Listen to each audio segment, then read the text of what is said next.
Hello students, welcome to J classes Meerut. I am Shivansh. आज मैं आप सभी स्टूडेंट के लिए लेकर आ चुका हूँ object oriented programming with Java की वन शॉट वीडियो। सो आज की जो वन शॉट वीडियो होने वाली है वो मेनली होने वाली है B Tech fourth semester computer science students के लिए। So B Tech fourth semester computer science students के लिए एक काफ़ी इंपॉर्टेंट सब्जेक्ट है object oriented programming with Java. So आज की वन शॉट वीडियो होने वाली है खासकर object oriented programming with Java की बीटेक फोर्थ सेमेस्टर स्टूडेंट्स के लिए। इसके अलावा अगर आपके कोई भी फ्रेंड इंटरव्यू प्रिपरेशन कर रहे हैं तो उनके लिए भी काफ़ी ज़्यादा इंपॉर्टेंट होने वाली है, क्योंकि आज की इस वन शॉट वीडियो में जावा की जितने भी बेसिक्स है वो सब हम कवर कर रहे होंगे। बीटेक फोर्थ सेमेस्टर में जावा सब्जेक्ट के अंदर टोटल 4 यूनिट्स है, सॉरी टोटल 5 यूनिट्स है। एंड इन 5 यूनिट्स की मैं टोटल 5 वन शॉट वीडियो चलाने वाला हूँ। आज की इस वन शॉट वीडियो में हम यूनिट 1 कवर करने वाले हैं, introduction, programming structure, object oriented programming and packages. So आज के इस कंप्लीट वन शॉट वीडियो के अंदर ये सभी टॉपिक्स को हम कवर कर रहे होंगे, यूनिट 1 को कवर कर रहे होंगे। एंड इसी चीज में आगे बढ़ते हुए नेक्स्ट लेक्चर्स में, नेक्स्ट वन शॉट वीडियो में unit 2, unit 3, unit 4 and unit 5 को भी कवर कर रहे होंगे। तो आप सभी स्टूडेंट्स को क्या करना है, आप सभी स्टूडेंट्स को काफ़ी ज़्यादा ध्यान से सभी वन शॉट वीडियोज़ को देखनी है, क्योंकि ये सीरीज होने वाली है object oriented programming with Java की वन शॉट वीडियो की काफ़ी ज़्यादा इंपॉर्टेंट होने वाली है। अगर आप एग्जाम पॉइंट ऑफ व्यू से देख रहे हैं, university exam point of view से प्रिपरेशन कर रहे हैं तो इंपॉर्टेंट है ही। इसके अलावा अगर आप as a Java developer interview की प्रिपरेशन कर रहे हैं, किसी भी कंपनी में जावा डेवलपर जॉब करना चाहते हैं और वहाँ पे इंटरव्यू की प्रिपरेशन कर रहे हैं, आप चाहते हैं कि आपके बेसिक्स कवर हो जाए, तो उसके लिए भी काफ़ी ज़्यादा इंपॉर्टेंट होने वाली है। क्योंकि हम इस जो हमारी वन शॉट वीडियो होने वाली है इसमें हम जितने भी डीप टॉपिक्स है, चाहे वो जेवीएम को डाउनलोड करना हो, इंस्टॉल करना हो, जावा के बेसिक प्रोग्राम से लेके हम एडवांस प्रोग्राम्स को सभी को देखने वाले हैं। एंड इंटरव्यू में क्या क्या क्वेश्चंस पूछे जाते हैं उन सब को हम कवर करने वाले हैं। साथ ही साथ एग्जाम पॉइंट ऑफ व्यू से, university exam point of view से क्या क्या इंपॉर्टेंट क्वेश्चंस हैं उनको भी हम कवर कर रहे होंगे। तो ज़्यादा देर ना करते हुए फटाफट से आज की वन शॉट वीडियो को स्टार्ट करते हैं। बट आज की इस वीडियो को स्टार्ट करने से पहले अगर आप जे क्लासेस मेरठ के चैनल पर नए हो तो फटाफट से वीडियो को लाइक करके चैनल को सब्सक्राइब करके बेल आइकन जरूर प्रेस कीजिएगा, ताकि लेटेस्ट अपडेट आपको मिलते रहे। और फटाफट से आज की वन शॉट वीडियो को स्टार्ट करते हैं जावा के साथ। तो आज सबसे पहले हम स्टार्ट करेंगे जावा से कि जावा लैंग्वेज क्या है, क्योंकि आज की जो हमारी यूनिट 1 है, आज की यूनिट 1 के अंदर हम बेसिक्स जानने वाले हैं, जावा के बेसिक्स क्या होते हैं, किसने जावा डेवलप की, जावा के क्या एडवांटेजेस है, क्यों हमें जावा यूज करनी चाहिए। उसके बाद हम आगे देखेंगे जेडीके जेवीएम के बारे में, जेवीएम क्या होता है, जेडीके क्या होता है, क्यों हम जावा के लिए जेडीके जेवीएम को इंस्टॉल करते हैं, यूज करते हैं।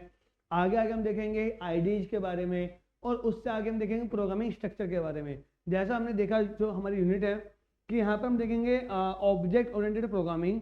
सो हमारे पास दो तरह का प्रोग्रामिंग स्ट्रक्चर होता है, दो तरह की ओरिएंटेशन होती है, object oriented programming and procedure oriented programming. दोनों में क्या डिफरेंस होता है वो भी देखेंगे। एंड साथ साथ हम देखेंगे पैकेज के बारे में। सो इंट्रोडक्शन से स्टार्टिंग करेंगे, प्रोग्रामिंग स्ट्रक्चर्स देखेंगे, ऑब्जेक्ट ओरिएंटेड प्रोग्रामिंग देखेंगे एंड पैकेज भी देखेंगे। काफ़ी ज़्यादा इंपॉर्टेंट होने वाला है आज का वन शॉट वीडियो। तो फटाफट से स्टार्ट करते हैं जावा के साथ। तो सबसे पहले देखते हैं वाई जावा, हम जावा यूज क्यों कर रहे हैं। पहले देखेंगे जावा यूज क्यों करनी है, उसके बाद देखेंगे जावा किसने डेवलप की। तो देखते हैं सबसे पहले जावा क्यों यूज कर रहे हैं। तो और एक बात स्टूडेंट्स ध्यान रखिएगा, एग्जाम पॉइंट ऑफ व्यू से काफ़ी ज़्यादा इंपॉर्टेंट होने वाला है ये डेफिनेशन जो मैंने यहाँ पे लिखी हुई है, क्योंकि एग्जाम में अगर आपसे पूछ लिया जाए वाई जावा या what are the advantages of Java, then you can write all these things what are written here, right. So जितने भी डेफिनेशंस आप लिख सकते हैं ये तो मैंने यहाँ पे लिखी हुई है। इससे आगे आप थोड़ा और बढ़ा कर लिखना चाहिए, कोई डायग्राम्स बनाना चाहे वो सब आप कर सकते हैं, लेकिन मोर देन सफिशिएंट कंटेंट मैंने यहाँ पे लिखा हुआ है किसी भी एग्जाम पॉइंट ऑफ व्यू से, राइट। अगर आपसे इंटरव्यू में पूछा जाए why Java, why we are using Java and what are the advantages of Java, then you can simply say like platform independence, object oriented, security and multithreading and distributed computing. So आप ये चीज़ों के बारे में बता सकते हैं। अब प्लेटफॉर्म इंडिपेंडेंस क्या होता है वो मैं आपको समझाने वाला हूँ। सो वाई जावा, हम जावा यूज क्यों कर रहे हैं, एडवांटेजेस क्या है। सो फर्स्ट एडवांटेज है प्लेटफॉर्म इंडिपेंडेंस। जावा एक प्लेटफॉर्म इंडिपेंडेंस लैंग्वेज है। Now what is meant by platform independence. So basically platform independence is, आप किसी एक प्लेटफॉर्म पर किसी जावा के प्रोग्राम को रन कर रहे हैं, then you can write that Java program on another platform, right. Like अभी मैं सिस्टम यूज कर रहा हूँ, अगर मैं इस सिस्टम पर कोई जावा का प्रोग्राम बनाता हूँ, अभी मैं यहाँ पे विंडोज यूज कर रहा हूँ, इस सिस्टम में मैं कोई विंडोज के ऑपरेटिंग सिस्टम यूज कर रहा हूँ, कोई जावा का प्रोग्राम बनाता हूँ, अगर मैं इस जावा के कोड को चाहता हूँ अनदर सिस्टम पर, जहाँ पर मैक ओएस में यूज कर रहा हूँ या लिनक्स यूज कर रहा हूँ, एंड्रॉइड यूज कर रहा हूँ या iOS यूज कर रहा हूँ, कोई भी ऑपरेटिंग सिस्टम अगर मैं यूज कर रहा हूँ, तो वहाँ पे भी ये मेरा प्रोग्राम एग्जीक्यूट हो जाए, तो जावा हमें ये फ्लेक्सिबिलिटी प्रोवाइड करता है। जबकि अगर हम अदर लैंग्वेजेस की बात करें या लो लेवल लैंग्वेज या मिडिल लेवल प्रोग्रामिंग लैंग्वेज की बात करें, तो वो हमें ये वाली फ्लेक्सिबिलिटी नहीं देती। जावा हमें प्लेटफॉर्म इंडिपेंडेंस की फ्लेक्सिबिलिटी देती है। पहले डेफिनेशन देखते हैं, फिर समझते हैं कि कैसे काम कर रहा है। सो अगर आपसे कोई पूछे why how Java is platform independence, तब आपको सिंपली 4 वर्ड्स बोलने हैं, ज़्यादा नहीं बोलने। Write once, run anywhere. ये जो 4 वर्ड्स हैं यहाँ पर, ये बहुत ज़्यादा इंपॉर्टेंट रोल प्ले करते हैं जावा की प्लेटफॉर्म इंडिपेंडेंस को क्लैरिफाई करने के लिए। Write once, run anywhere. So write once का क्या मतलब हुआ? जब हम जावा का कोड लिखते हैं, मान लीजिए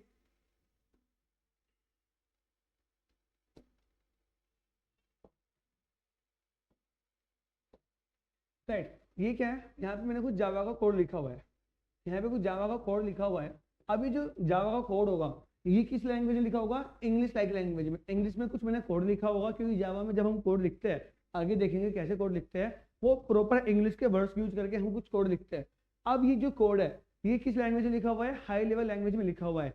क्या कंप्यूटर इस लैंग्वेज को समझता है? नहीं, कंप्यूटर हाई लेवल कोड को नहीं समझता। कंप्यूटर किसको समझता है? कंप्यूटर समझता है बाइनरी कोड को या मशीन कोड को। सो इस हाई लेवल कोड को हमें क्या करना होगा? बाइनरी कोड में कन्वर्ट करना होगा। बट जावा क्या कहता है कि आपके हाई लेवल कोड है, आप इसको कहीं पे भी रन कर सकते हो, बट उसके लिए आपको इस कोड को कन्वर्ट करना होगा बाइट कोड में। बाइट कोड में कैसे कन्वर्ट करते हैं? मान लीजिए यहाँ पे जब मैंने एक प्रोग्राम बनाया, चलो इसको प्रोग्राम को बनाकर देख लेते हैं।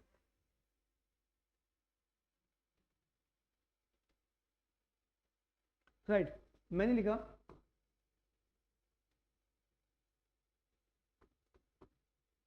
Class hello hello world. Right, उसके बाद मैंने ये क्या, ये क्लास की स्ट्रक्चर है, देखेंगे आगे क्लास की स्ट्रक्चर कैसे काम कर रहा है। अभी सिर्फ प्लेटफॉर्म इंडिपेंडेंस है, उसको समझने के लिए मैं कोड पूरा लिख रहा हूँ। क्लास हेलो वर्ल्ड मैंने लिखा, मेन फंक्शन मैंने यहाँ पे बनाया public static void main string array args। Right, ये एक सिंटैक्स है जावा के कोड का। इसमें अब लिखूंगा मैं system dot out dot print Elon hello world. Right, उसके बाद मैं क्या करूंगा? मेन फंक्शन यहाँ पर क्लोज कर दूंगा, देन मैं क्लास को यहाँ पर क्लोज कर दूंगा। यहाँ पे मैंने कुछ कोड लिखा है, अभी इसमें कंफ्यूजन नहीं होना सर ये कोड क्या है, मुझे समझ में नहीं आ रहा है। समझेंगे इसको, एक एक वर्ड को हम समझने वाले हैं। बस अभी इतना समझते हैं कि यहाँ पे लिखा हुआ है हेलो वर्ल्ड। ये क्या है? क्लास का नेम है। किस क्लास का नेम है? जहाँ पर मेन फंक्शन एग्जिस्ट कर रहा है। तो जब भी हम जावा के प्रोग्राम को बनाएंगे, तो जावा के प्रोग्राम में हमेशा एक मिनिमम एक ना एक क्लास होगी। उस क्लास का जो नाम होगा, उस नाम से इस फाइल को हम सेव करेंगे। राइट, तो ये जो फाइल है इसके अंदर कोड लिखा हुआ है, इसको हम किस नाम से सेव करेंगे? हेलो वर्ल्ड डॉट जावा। हेलो वर्ल्ड डॉट जावा के नाम से हमने इस फाइल को सेव की। अब प्लेटफॉर्म इंडिपेंडेंस कैसे है? ये कोड लिखा हुआ है हाई लेवल कोड में। हम क्या करेंगे? हम इस कोड को बाइट कोड में कन्वर्ट कर देंगे। अब बाइट कोड में कैसे कन्वर्ट करते हैं उसको समझते हैं। तो बाइट कोड में कन्वर्ट करने के लिए हम क्या करेंगे? जावा कोड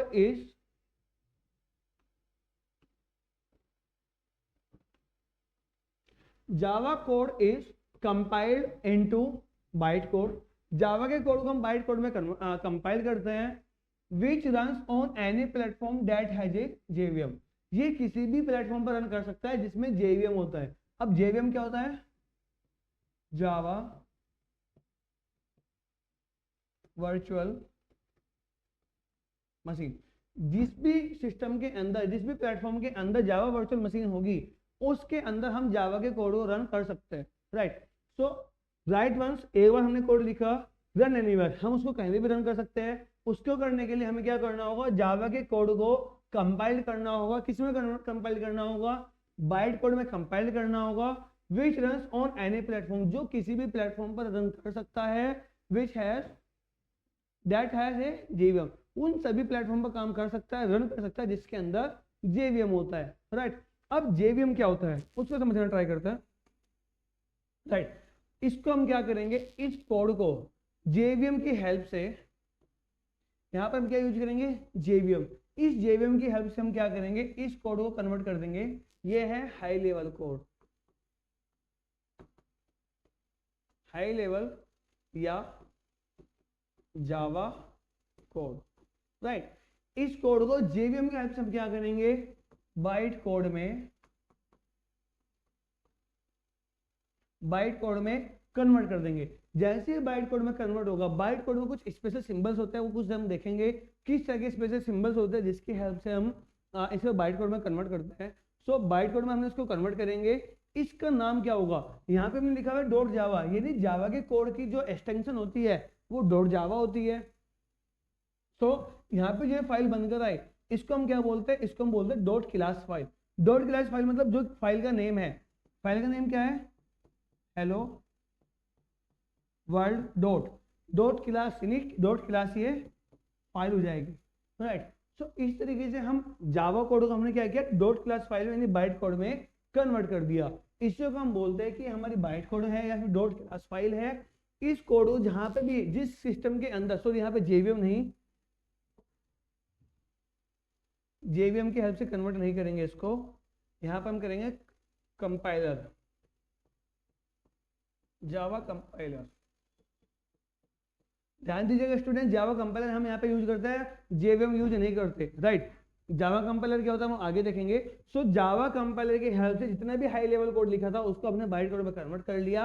अब ये जो बाइट कोड है इसको हम कहीं पर भी, किसी भी मोबाइल में, किसी भी कंप्यूटर के अंदर, किसी भी ऑपरेटिंग सिस्टम के अंदर अगर इसको लेकर जाएंगे और वहां पर अगर जेवीएम हमारे पास जेवीएम है, तब हम इस कोड को रन कर सकते हैं। यही हमारा कहता है कि जावा प्लेटफॉर्म इंडिपेंडेंस है। जबकि अगर आप सी लैंग्वेज की बात करें, सी प्लस प्लस लैंग्वेज की बात करें या अदर प्रोग्रामिंग लैंग्वेज की बात करें जो कि लो लेवल या मिडिल लेवल प्रोग्रामिंग लैंग्वेजेस है, वहां पर ये फ्लेक्सिबिलिटी नहीं मिलती। वहां पर क्या होता है, जितना भी हाई लेवल कोड या मिडिल लेवल कोड होता है उसको हम डायरेक्टली मशीन कोड में कन्वर्ट कर देते हैं और वो मशीन कोड किसी भी अनदर मशीन पर एग्जीक्यूट नहीं हो सकता, राइट। इसी को हम इसीलिए हम कहते हैं कि जावा प्लेटफॉर्म इंडिपेंडेंस लैंग्वेज है, क्योंकि ये हाई लेवल कोड को बाइट कोड में या डॉट क्लास फाइल में कन्वर्ट कर देता है। और यहाँ पे एक ट्रिकी क्वेश्चन बनकर आता है जो कि एग्जाम में या इंटरव्यू में पूछा जाता है कि जावा प्लेटफॉर्म इंडिपेंडेंस लैंग्वेज है, बट क्या जेवीएम भी प्लेटफॉर्म इंडिपेंडेंस है? नहीं, जेवीएम प्लेटफॉर्म डिपेंडेंट है। जेवीएम क्या है? जेवीएम प्लेटफॉर्म डिपेंडेंट है, जावा प्लेटफॉर्म इंडिपेंडेंस है, राइट। देखते हैं उसको आगे समझना ट्राई करते हैं, right. Now second is object oriented. Java क्या है? जावा ऑब्जेक्ट ओरिएंटेड है। अभी आप स्टूडेंट सोच रहे होंगे कि सब काफी टाइम लग रहा है, आप तो बहुत ज्यादा खींच रहे हो। हाँ, स्टार्टिंग में थोड़ा टाइम लगेगा जावा में, जैसे जैसे हम आगे बढ़ेंगे वन शॉट वीडियो हमारी छोटी होती रहेगी, फटाफट से हम उसको कवर कर रहे होंगे। आज को थोड़ा टाइम, आज की वन शॉट वीडियो थोड़ी लंबी होने वाली है, right. So object oriented code is organized into objects and classes. जो जावा का कोड होता है वो ऑब्जेक्ट्स एंड क्लासेस में क्या होगा? ऑर्गेनाइज्ड होगा, promoting modularity and reusability. Promote कर रहा होगा मॉड्यूलरिटी को, सॉरी मॉड्यूलरिटी को या एंड रीयूजेबिलिटी को। मॉड्यूलरिटी एंड रीयूजेबिलिटी दोनों को प्रमोट कर रहा होगा। क्या मतलब होता है मॉड्यूलरिटी का? मॉड्यूलरिटी मतलब हम जितना भी कोड है उसको छोटे छोटे मॉड्यूल्स में कन्वर्ट करेंगे। यानी अगर मान लीजिए 1000 लाइन का कुछ कोड लिखा हुआ है, हम उसको 20, 30, 50, 100 लाइन के कोड में छोटे छोटे कोड्स में कन्वर्ट कर देंगे। 1000 लाइन के कोड को हम छोटे छोटे 100 लाइन के कोड में 10 पार्ट्स में डिवाइड कर देंगे, उसी को हम मॉड्यूलरिटी बोलते हैं। रीयूजेबिलिटी मतलब उस कोड को हम बार बार रीयूज कर सकते हैं। उससे पहले यहाँ पे दो टर्म्स लिखी हुई है, objects and classes. Now what is object and what are classes? So objects basic, sorry first move to classes. Classes क्या होती है? क्लासेस एक ब्लूप्रिंट की तरह होती है, आगे देखेंगे हम। जो मान लीजिए आप कोई प्रॉपर्टी परचेज करना चाह रहे हैं और प्रॉपर्टी आपने परचेज कर ली, अब उसके ऊपर आप कुछ निर्माण करना चाह रहे हैं, तो क्या आप डायरेक्टली निर्माण कर लेते हैं उसके ऊपर? आपको उसके ऊपर कुछ पहले ही बिल्ड कर लेते हैं? नहीं, पहले आप एक मैप बनाते हैं, एक ब्लूप्रिंट बनाते हैं, वही ब्लूप्रिंट क्लास होता है। एंड जब उसके ऊपर कुछ बन जाता है वो ऑब्जेक्ट कहलाता है। समझेंगे इसको आगे। So why Java, platform independence, कहीं पे भी हम रन कर सकते हैं, write once, run anywhere. Object oriented, why object oriented, code is organized into objects and classes, promoting modularity and reusability, right? Next one is security. So how security works in Java. So Java has some built-in security features, right? Like bytecode verification and security manager. जैसे हमने देखा अभी bytecode में हम high level code को convert करते हैं, सो जावा हमें क्या करता है, bytecode वेरिफिकेशन प्रोवाइड करता है एंड कुछ सिक्योरिटी मैनेजर को, मतलब कुछ सिक्योरिटी को मैनेज भी करता है। Right now multi-threading and distributed computing. अब मल्टी-थ्रेडिंग एंड डिस्ट्रीब्यूटेड कंप्यूटिंग क्या होता है, अगर आप कभी आपने गेमिंग की है तब आपने देखा होगा गेमिंग करते समय आपके सामने कुछ विजुअल्स भी चल रहे हैं, विजुअल के साथ साथ आप कुछ साउंड भी सुन पा रहे हैं। अगर आप रेसिंग गेम भी खेल रहे हैं तो वहाँ पे कुछ विजुअल्स चल रहे हैं, वहाँ पे कुछ वॉइस भी आप सुन पा रहे हैं, साथ साथ आप उसको कंट्रोल भी कर रहे हैं, सब चीज़ें एक साथ चल रही है, वहाँ पे टाइम भी चल रहा है, हो सकता है बैकग्राउंड में आप कुछ म्यूजिक भी सुन रहे हो। तो वहाँ पे क्या हो रहा है, हमेशा याद रखिएगा स्टूडेंट्स, एक ऑपरेटिंग सिस्टम एक बार में सिर्फ एक ही प्रोसेस को एग्जीक्यूट कर सकता है, या तो वो आपको वॉइस सुना रहा होगा या आपको विजुअल्स दिखा रहा होगा। बट ऑपरेटिंग सिस्टम क्या करता है, इतनी फास्ट, पहले वो वॉइस सुनाएगा विद इन मिली सेकेंड से भी, एक मिली सेकेंड तो काफ़ी ज़्यादा होती है, उससे भी कम समय में वो आपको विजुअल्स भी दिखा देगा, वो आपको वॉइस भी सुना देगा, वो आपके म्यूजिक्स भी सुना देगा, वो सब काम एक साथ कर लेगा। तो वो क्या करता है, सारी चीज़ें फटाफट से आपस में स्विच करते रहते हैं। इसी तरीके से जावा के अंदर मल्टी थ्रेडिंग होती है, जहाँ पर बहुत सारे प्रोग्राम्स या बहुत सारे थ्रेड्स क्या होता है आगे देखेंगे, वो आपस में स्विच करते रहते हैं, यानी हम उससे एग्जीक्यूशन काफ़ी ज़्यादा फास्ट कर लेते हैं। And distributed computing, Java is ideal for applications requiring concurrent executions. Java ideal है फॉर द एप्लीकेशंस, उन एप्लीकेशंस के लिए जो कंकरेंट एग्जीक्यूशंस, यानी एक साथ बहुत सारी एग्जीक्यूशंस को, कंकरेंट एग्जीक्यूशन मतलब एक साथ चलने वाली एग्जीक्यूशंस को रिक्वायरमेंट होती है, उन एप्लीकेशंस के लिए जावा काफ़ी ज़्यादा आइडियल है। राइट, समझेंगे इसको आगे कैसे काम करता है। नाउ हिस्ट्री ऑफ जावा, जावा की हिस्ट्री देखते हैं। 1991, सो जावा was developed by James Gosling and Mike Sheridan, right? So James Gosling ने sir James Gosling and sir Mike Sheridan ने at Sun Microsystems, Sun Microsystems नाम की एक कंपनी के अंदर जावा को डेवलप किया था, जिसको उस टाइम पर ओक बोलते थे। वहाँ पर 1991 में जावा को जावा नहीं बोलते थे, ओक बोलते थे। किसने डेवलप की, ट्रिकी क्वेश्चन है, साथ साथ एग्जाम में तो आता ही है एंड इंटरव्यू में भी आपसे पूछा जाता है कि what is history of Java. Then so Java was developed by James Gosling, James Gosling का ही हम हमेशा याद रखते हैं क्योंकि उन्हीं का काफ़ी ज़्यादा रोल इन्होंने प्ले किया है। माइक शेरिडन भी साथ में इनके काम करने वाले थे एंड सन माइक्रोसिस्टम्स कंपनी के अंदर या ऑर्गेनाइजेशन के अंदर इन्होंने 1991 में जावा को डेवलप किया, जिसका ओरिजिनल नाम ओक था। नेक्स्ट वर्जन जब हुआ सो 1995 में रीब्रांडेड एज जावा, ओक का नाम जावा कर दिया गया एंड रिलीज पब्लिकली हर कोई अब इसको जावा लैंग्वेज का यूज कर सकता था। नेक्स्ट वर्जन आया जावा 2 1998 में, जहाँ पे J2SE, J2EE एंड J2ME को इंट्रोड्यूस किया गया। J2SE Java second standard version, standard edition, enterprise edition and multimedia edition, इन तीनों एडिशंस को इंट्रोड्यूस किया गया जावा 2 के अंदर 1998 के अंदर। नेक्स्ट वर्जन रिलीज हुआ जावा 5 2004 में, major updates adding generics and annotations. 2004 के अपडेट के अंदर जो कि जावा 5 रिलीज था, वहाँ पर कुछ जेनिक्स एंड एनोटेशंस ऐड किए गए। अब जेनिक्स और एनोटेशंस क्या होते हैं वो हम आगे देखेंगे स्प्रिंग बूट या स्प्रिंग्स के अंदर। एंड नेक्स्ट वर्जन आया जावा 8 2014 के अंदर, जहाँ पे जावा के अंदर lambda expression and streams API को ऐड किया गया। Right, now what is JVM, JVM की हम बहुत देर से बात भी कर रहे थे, अब देखते जावा जेवीएम क्या है। So what is the full form of JVM, so Java JVM stands for Java virtual machine. Right, so what is JVM? It is a runtime engine that converts compiled bytecode into machine specific code, enabling Java program to run any platform.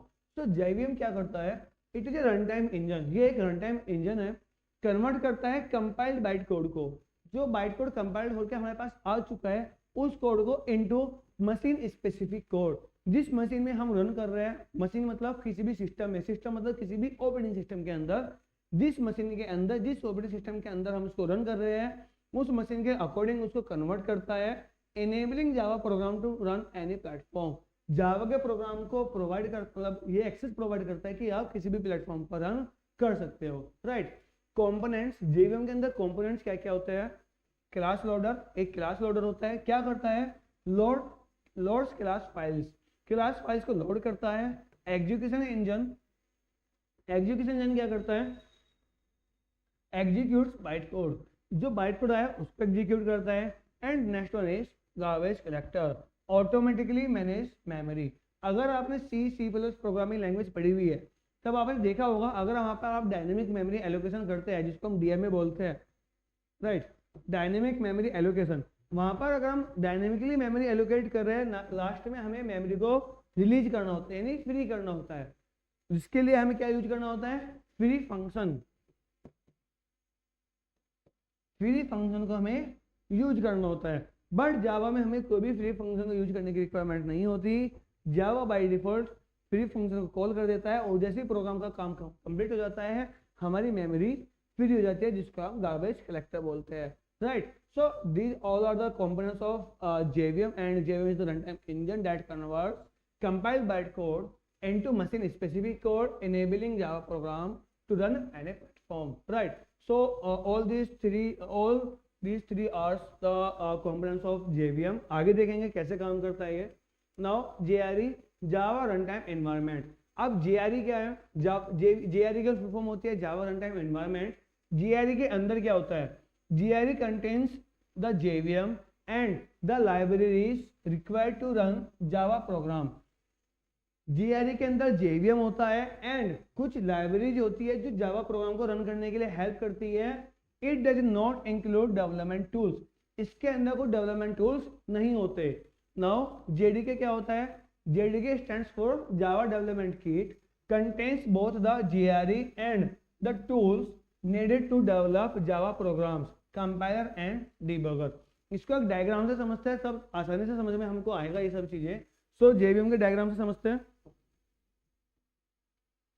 Right.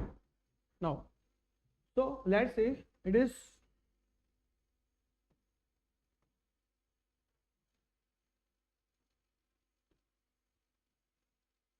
ये क्या है? ये है JVM, Java virtual machine. JVM के अंदर क्या क्या होता है? कंपाइलर, गार्बेज कलेक्टर,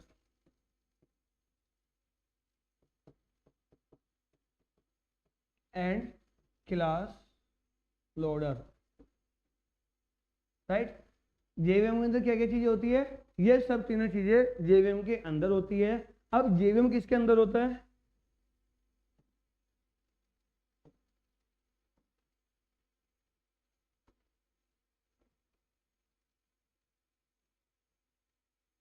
JVM अंदर होता है JRE। JRE के अंदर क्या होता है? JVM होता है। अब JVM के जो JRE के अंदर क्या क्या होता है? JRE के अंदर JVM है, साथ में लाइब्रेरीज या क्लासेस, राइट। अब JRE किसके अंदर होता है?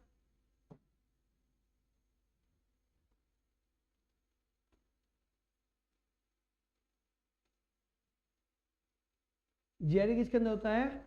JRE अंदर होता है JDK के। अब JDK के अंदर क्या क्या होता है? JDK के अंदर होता है डेवलपमेंट टूल्स,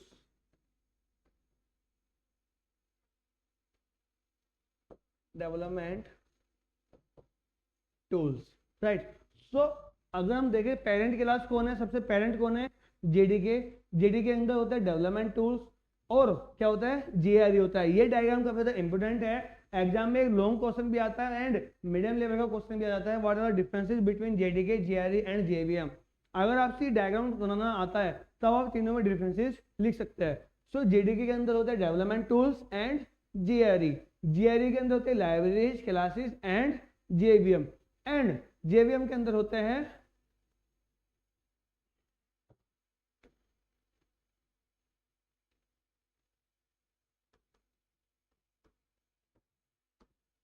सॉरी, सो जेवीएम के अंदर होते हैं compiler, garbage collector and class loader. So इस तरह का प्रॉपर डायग्राम होता है एंड इस तरीके से हमारा जेडीके काम करता है। Right now JRE and JDK complete कर चुके हैं। नाउ जावा एनवायरनमेंट सेटअप। जावा का एनवायरनमेंट सेटअप कैसा होता है, कैसे हम जावा को सेटअप करते हैं, जावा को हम कैसे एग्जीक्यूट करते हैं। तो उसके लिए हम क्या करते हैं, install JDK. Java development kit को हम इंस्टॉल करेंगे। इंस्टॉल करने के लिए हमें क्या करना होगा, download from oracles official website.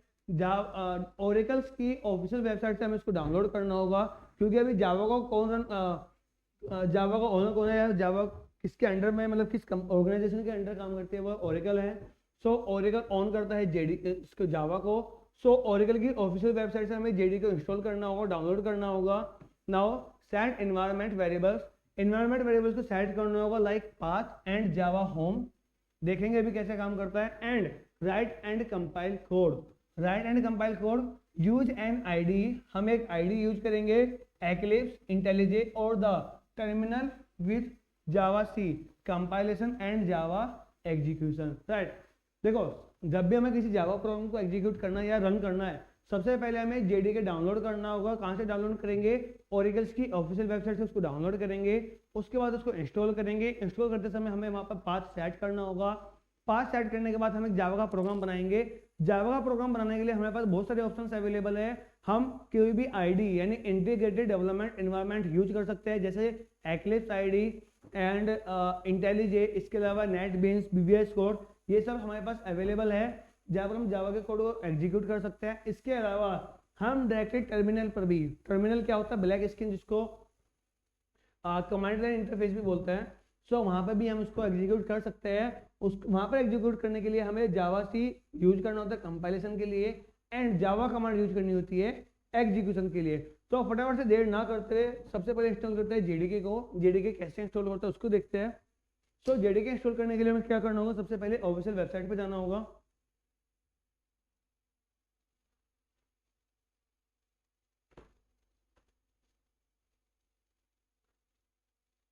फटाफट से क्रोम ओपन कर लेते हैं। क्रोम ओपन करने के बाद फटाफट से सर्च करते हैं जेडीके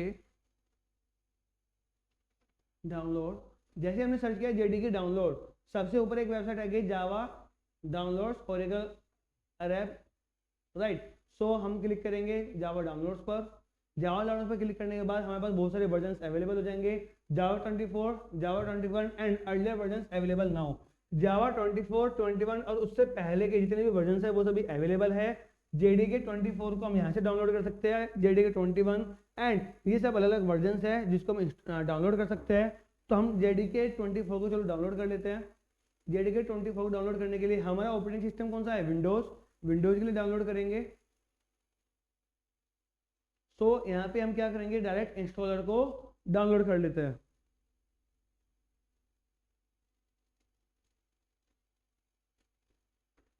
राइट, सो यहाँ पे डाउनलोड होना स्टार्ट हो गया है।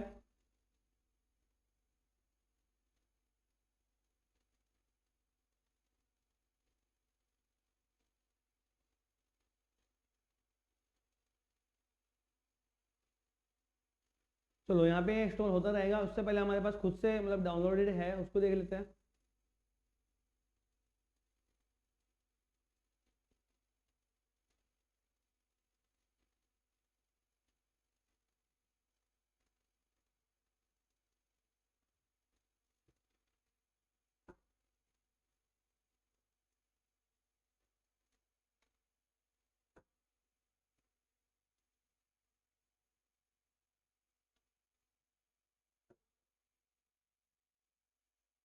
ओके चलो डाउनलोड कर लेते हैं फटाफट से इसको।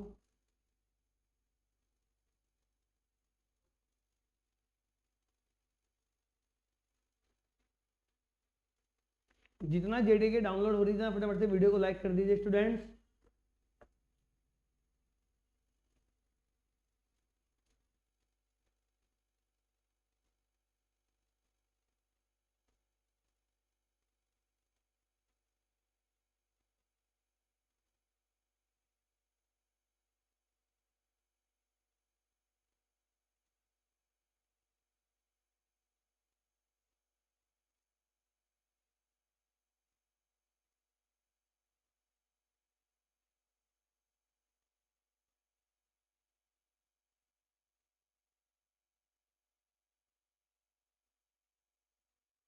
तो जावा यहाँ पे डाउनलोड हो चुकी है। डाउनलोड होने के बाद आपने इस पर किया डबल क्लिक करने के बाद हमारे पास आ चुका है इंस्टॉलेशन का विजार्ड। हम करेंगे नेक्स्ट पर क्लिक करने के बाद ये क्या पूछ रहा है, this will install the Java TM SC development kit 24.0.1 version 64 bit which requires 420 MB on your hard disk. Hard disk में इसकी कितनी रिक्वायरमेंट है, 420 MB की रिक्वायरमेंट ले रहा है। Click the change button to change the installation folder. कहाँ पर हम इसको इंस्टॉल करना चाहते हैं, सी ड्राइव के अंदर, प्रोग्राम्स फाइल्स के अंदर, जावा के अंदर JDK 24 फोल्डर के अंदर JDK को हम इंस्टॉल करेंगे, राइट। सो नेक्स्ट पे क्लिक करते हैं और यहाँ पे हमारा JDK इंस्टॉल होना स्टार्ट हो चुका है, राइट। सो यहाँ पर हमारा JDK इंस्टॉल हो चुका है, यहाँ पे लिखकर आ चुका है JVM SC development kit 64 bit successfully installed. और नेक्स्ट में हम यहाँ पे क्लोज पर क्लिक करेंगे।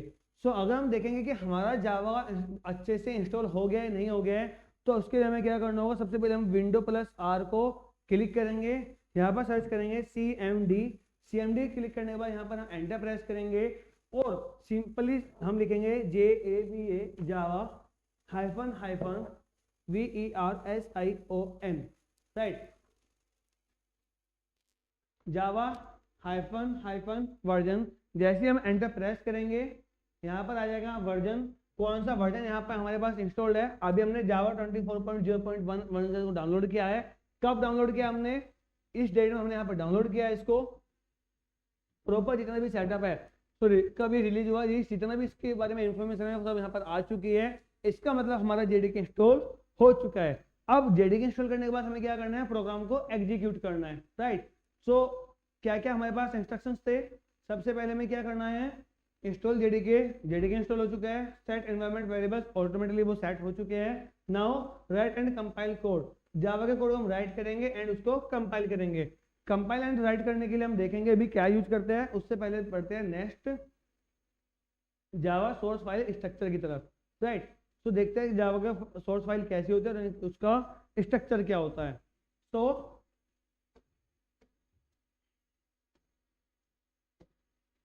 Java source file structure, file naming, the file name must match the public class name.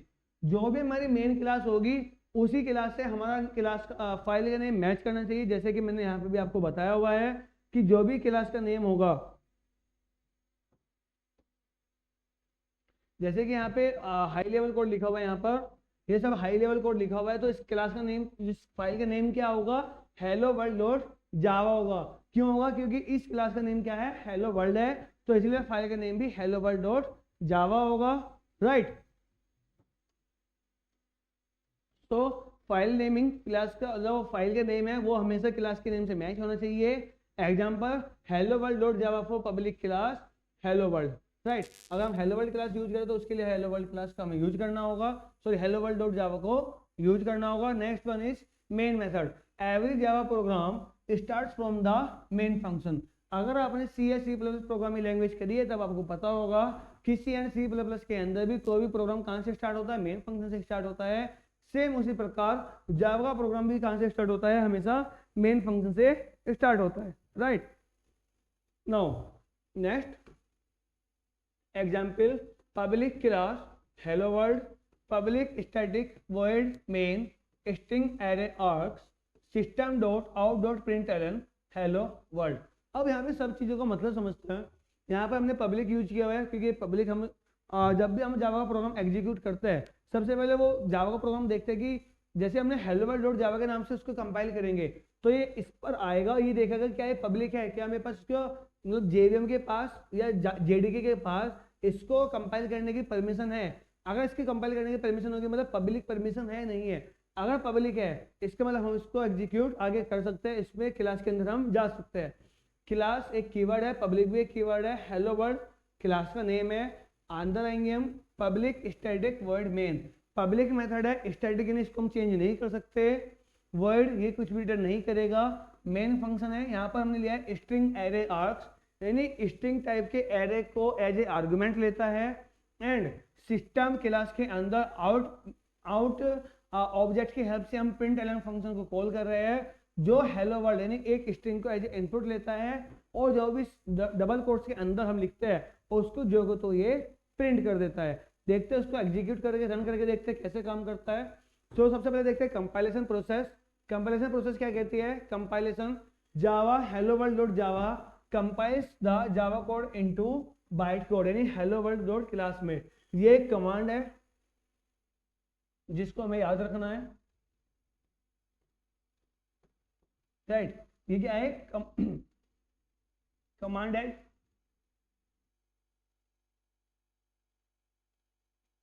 Java C hello world dot जावा एक कमांड है जिसके हेल्प से हम उसको कंपाइल करेंगे एंड नेक्स्ट हम उसको करेंगे एग्जीक्यूशन। जावा हेलो वर्ल्ड ये क्या है? ये क्या करेगी? Runs the byte code using the JVM. JVM की हेल्प से इस हेलो वर्ल्ड को रन करेगी, राइट। नाउ इसको देखेंगे डिफाइनिंग क्लासिंग जावा। आगे देखते हैं, फटाफट से एक प्रोग्राम को एग्जीक्यूट करके देखते हैं। एग्जाम्पल हमारे पास यहाँ पर अवेलेबल है, तो फटाफट से ज़्यादा देर ना करते हैं इसको एग्जीक्यूट करते हैं।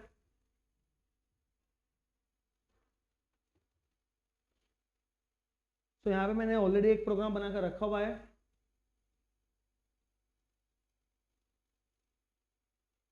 राइट। सो आप यहाँ पे देख सकते हैं class hello world public static void main string array args system dot out dot print Elon hello world. तो यहाँ पे हेलो वर्ल्ड को हटा देते हैं, यहाँ पर हम लिखते हैं J A classes Meerut.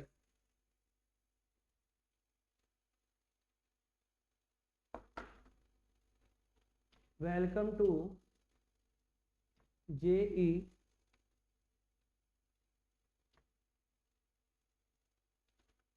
Welcome to J classes Meerut. यहाँ पे हमने लिखा है और लास्ट में हम क्या करेंगे, राइट।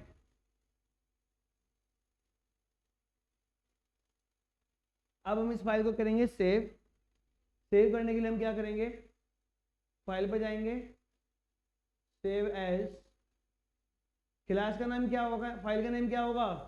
क्लास का नाम क्या है? Hello world. So hello world dot जावा। और यहाँ पे हम क्या करेंगे, टेस्ट डॉक्यूमेंट की जगह क्या करेंगे, ऑल फाइल्स पे सेलेक्ट करेंगे और उसके बाद सेव पर क्लिक करेंगे, राइट। ऑलरेडी मैंने सेव किया इसलिए इसको रिप्लेस कर लेते हैं।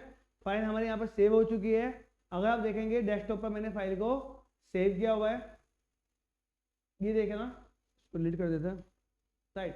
सो ये क्या है? अगर हम इसकी प्रॉपर्टीज में जाएंगे, इसका नाम क्या है? हेलो वर्ल्ड डॉट जावा। आप स्टूडेंट्स यहाँ पर देख सकते हैं hello world dot Java file का नेम है। अब हम इसको क्या करेंगे, सबसे पहले कंपाइल करेंगे। सो इसको कंपाइल करने से पहले हमें क्या करना होगा, टर्मिनल को ओपन करना होगा। टर्मिनल को ओपन करने से पहले हम इसका एड्रेस चाहिए, ये कहाँ पर, ये फाइल कहाँ पर सेव है, तो कहाँ पर सेव है, ये फाइल सेव है सी यूजर्स मैक्सअप और डेस्कटॉप पर। इसको रहने देते हैं। अब क्या करेंगे, सबसे पहले टर्मिनल को ओपन करेंगे। टर्मिनल को ओपन करने के लिए विंडोज पर जाएंगे, यहाँ पर सर्च करेंगे, सर्च बार पर कमांड लाइन। कमांड लाइन पर जाएंगे, कमांड प्रॉम्प्ट को क्लिक करेंगे। यहाँ पर अभी हमारे पास पाथ है सी यूजर्स मैक्सअप, तो सबसे पहले हमें पाथ चेंज करना होगा। पाथ चेंज करने के लिए हम लिखेंगे सी डी डेस्कटॉप, ताकि हम डेस्कटॉप पर जा सके। डेस्कटॉप पर हम जा चुके हैं। उसके बाद हमारी फाइल का नाम क्या है, हेलो वर्ल्ड डॉट जावा।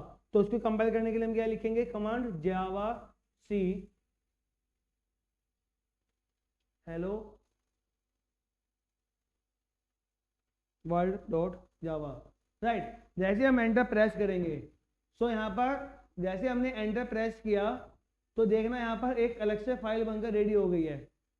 ये क्या फाइल है? फाइल का नाम क्या है, hello world dot class. Properties में जाएंगे, इसकी देखते हैं, राइट। अगर आपको विजिबल है तो देखिएगा student, hello world dot class file यहाँ पर बनकर रेडी हो चुकी है, जिसको हम क्या बोलते हैं, बाइट कोड बोलते हैं। अगर ये फाइल मैं आपको ओपन करके दिखाऊं, अगर मैं सिर्फ डबल क्लिक करता हूं,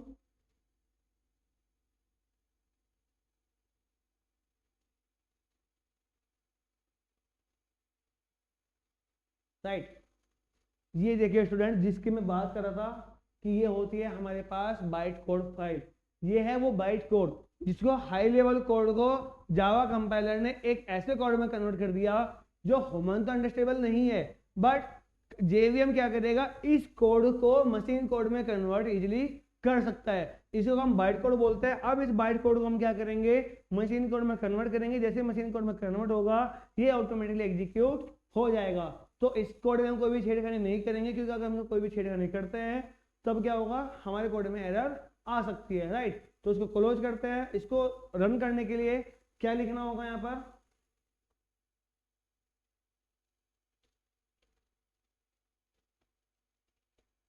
इसके लिए हमें लिखना होगा Java space hello world, right. और जैसे हम एंटर प्रेस करेंगे यहाँ पर प्रिंट हो चुका है welcome to JEE classes Meerut. Visible होगा आपको, राइट। सो देख सकते हैं स्टूडेंट्स यहाँ पर प्रिंट हो चुका है welcome to JEE classes Meerut. And इसी तरीके से हमारा जावा कोड काम करता है। अब देखेंगे इस लाइन को, इस पूरे कोड को हम ब्रेक डाउन करेंगे, रन कैसे करता है, कंपाइल कैसे करता है, वो मैंने आपको सिखा दिया है। और अगर आपको डिटेल में जानना है, पूरी जावा के बेसिक्स जानने हैं, तब आप कंप्लीट प्लेलिस्ट देख सकते हैं, जो कि जेई क्लासेस मेरठ की ऐप पर आपको अवेलेबल हो जाएंगे। एंड जेई क्लासेस मेरठ की ऐप आप प्ले स्टोर या ऐप स्टोर से इजीली डाउनलोड कर सकते हैं। तो फटाफट से इसको क्लोज करते हैं, राइट। एंड वापस चलते हैं अपनी प्रेजेंटेशन के पास, जहां पर हम देख रहे हैं जावा के कोड को, राइट। सो ये है जावा का कोड, इसको हमने अभी एग्जीक्यूट किया है। एंड वहां पे हमने प्रिंट किया है welcome to JEE classes Meerut. Now defining classes in Java. Java में हम क्लास को कैसे डिफाइन करते हैं उसके बारे में देखते हैं फटाफट से। So class definition, class are the blueprint for creating object. Class क्या है, एक ब्लूप्रिंट है किसी भी ऑब्जेक्ट को क्रिएट करने के लिए। Syntax, A class can have attributes, एक क्लास के अंदर कुछ एट्रीब्यूट्स हो सकते हैं जिसको हम फील्ड्स बोलते हैं। एंड कुछ मेथड्स हो सकते हैं जिसको हम फंक्शंस बोलते हैं, right. Now example, public class car, string model, int year. ये दोनों क्या है, ये दोनों क्या है हमारे पास, ये है हमारे पास एट्रीब्यूट्स, राइट। ये क्या है, ये दोनों हैं एट्रीब्यूट्स, राइट। एंड यहाँ पे हमने बनाया हुआ है एक फंक्शन पब्लिक वॉइड स्टार्ट। जैसे हम स्टार्ट फंक्शन को कॉल करेंगे ये क्या करेगा, system dot out dot print Elon car is starting. अब क्लास क्या होती है, पहले इसको थोड़ा समझने ट्राई करते हैं।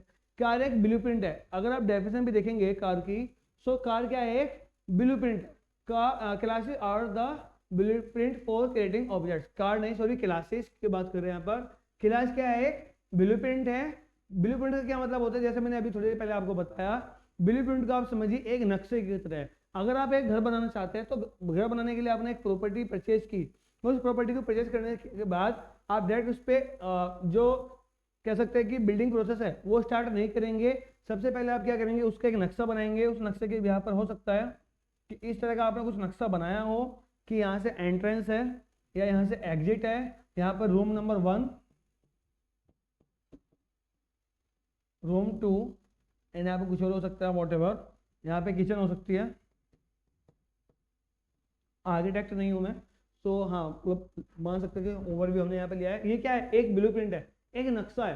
तो इस नक्शे के बिहाफ पर अगर हमें ये चीज समझ में आ रही है कि हाँ हम इसके ऊपर क्या कर सकते हैं, अभी अपनी बिल्डिंग प्रोसेस स्टार्ट कर सकते हैं। तो क्लास भी क्या है, एक तरह का ब्लूप्रिंट है जहाँ पर हम ये इमेजिन करते हैं, मान के चलते हैं कि हमारी प्रोग्राम के अंदर क्या क्या होने वाला है, क्या क्या फंक्शंस होने वाले हैं, क्या क्या एट्रीब्यूट्स होने वाले हैं। दूसरा यहाँ पे एक दूसरे पॉइंट आता है ऑब्जेक्ट्स के बारे में, क्रिएटिंग ऑब्जेक्ट। अब ऑब्जेक्ट क्या होता है, ऑब्जेक्ट की एक सिंपल सी डेफिनेशन है कि object is nothing, it is a real world entity. Object क्या है, रियल वर्ल्ड एंटिटी है। अब रियल वर्ल्ड एंटिटी क्या होता है, इस दुनिया के अंदर वो सभी चीजें जिनको हम छू सकते हैं या देख सकते हैं, वो सभी कहीं ना कहीं ऑब्जेक्ट्स कहलाते हैं। अगर आप खुद को भी देख पा रहे हैं तो आप एक ऑब्जेक्ट है। एक चेयर, एक स्टूडेंट, एक बिल्डिंग, ये सब क्या है, कोई ना कोई एक ऑब्जेक्ट्स है, राइट। सो अगर मैंने आपको बोला कि एक चेयर, सो चेयर क्या है, एक क्लास है, एक ब्लूप्रिंट है। चेयर किसी भी तरह की हो सकती है, जरूरी नहीं है चेयर में 4 lakhs हो सकता है, 5 lakhs हो या 3 lakhs हो। चेयर मल्टीपल टाइप्स की होती है, बट मैंने उस चेयर का एक ऑब्जेक्ट बना दिया कि ये चेयर के क्या है, 4 lakhs है, राइट। एक चेयर क्लास है, तो चेयर क्या हो सकती है, चेयर कुछ भी हो सकती है। अगर मैंने उसको क्या कर दिया, डिफाइन कर दिया, इस चेयर के 4 lakhs होंगे, या 3 लेग्स होंगे, ये प्लास्टिक की होगी या ये मेटल की होगी, तब क्या होगा, वो एक ऑब्जेक्ट बन जाएगा। इसी को हम बोलते हैं क्लास एंड ऑब्जेक्ट का कॉन्सेप्ट, जो कि ऑब्जेक्ट ओरिएंटेड प्रोग्रामिंग का काफी ज्यादा इंपॉर्टेंट कॉन्सेप्ट है, राइट। सो क्लास की डेफिनेशन क्या होती है देख लिया हमने, एग्जांपल यहाँ पर हम देख चुके हैं। नाउ कंस्ट्रक्टर्स इन जावा। अब जावा में कंस्ट्रक्टर्स क्या होते हैं, स्टूडेंट ध्यान दीजिएगा। आज की वन शॉट वीडियो में ज़्यादा डीपी में नहीं जाएंगे, हम ज़्यादा डीपी में नहीं देखेंगे जावा के अंदर कि क्लासेस क्या होते हैं, ऑब्जेक्ट्स क्या होते हैं, क्योंकि हमें इतना कवर करना है ताकि आप एग्जाम में अच्छे से लिख पाए, एग्जाम को आप अच्छे से क्लियर कर पाए।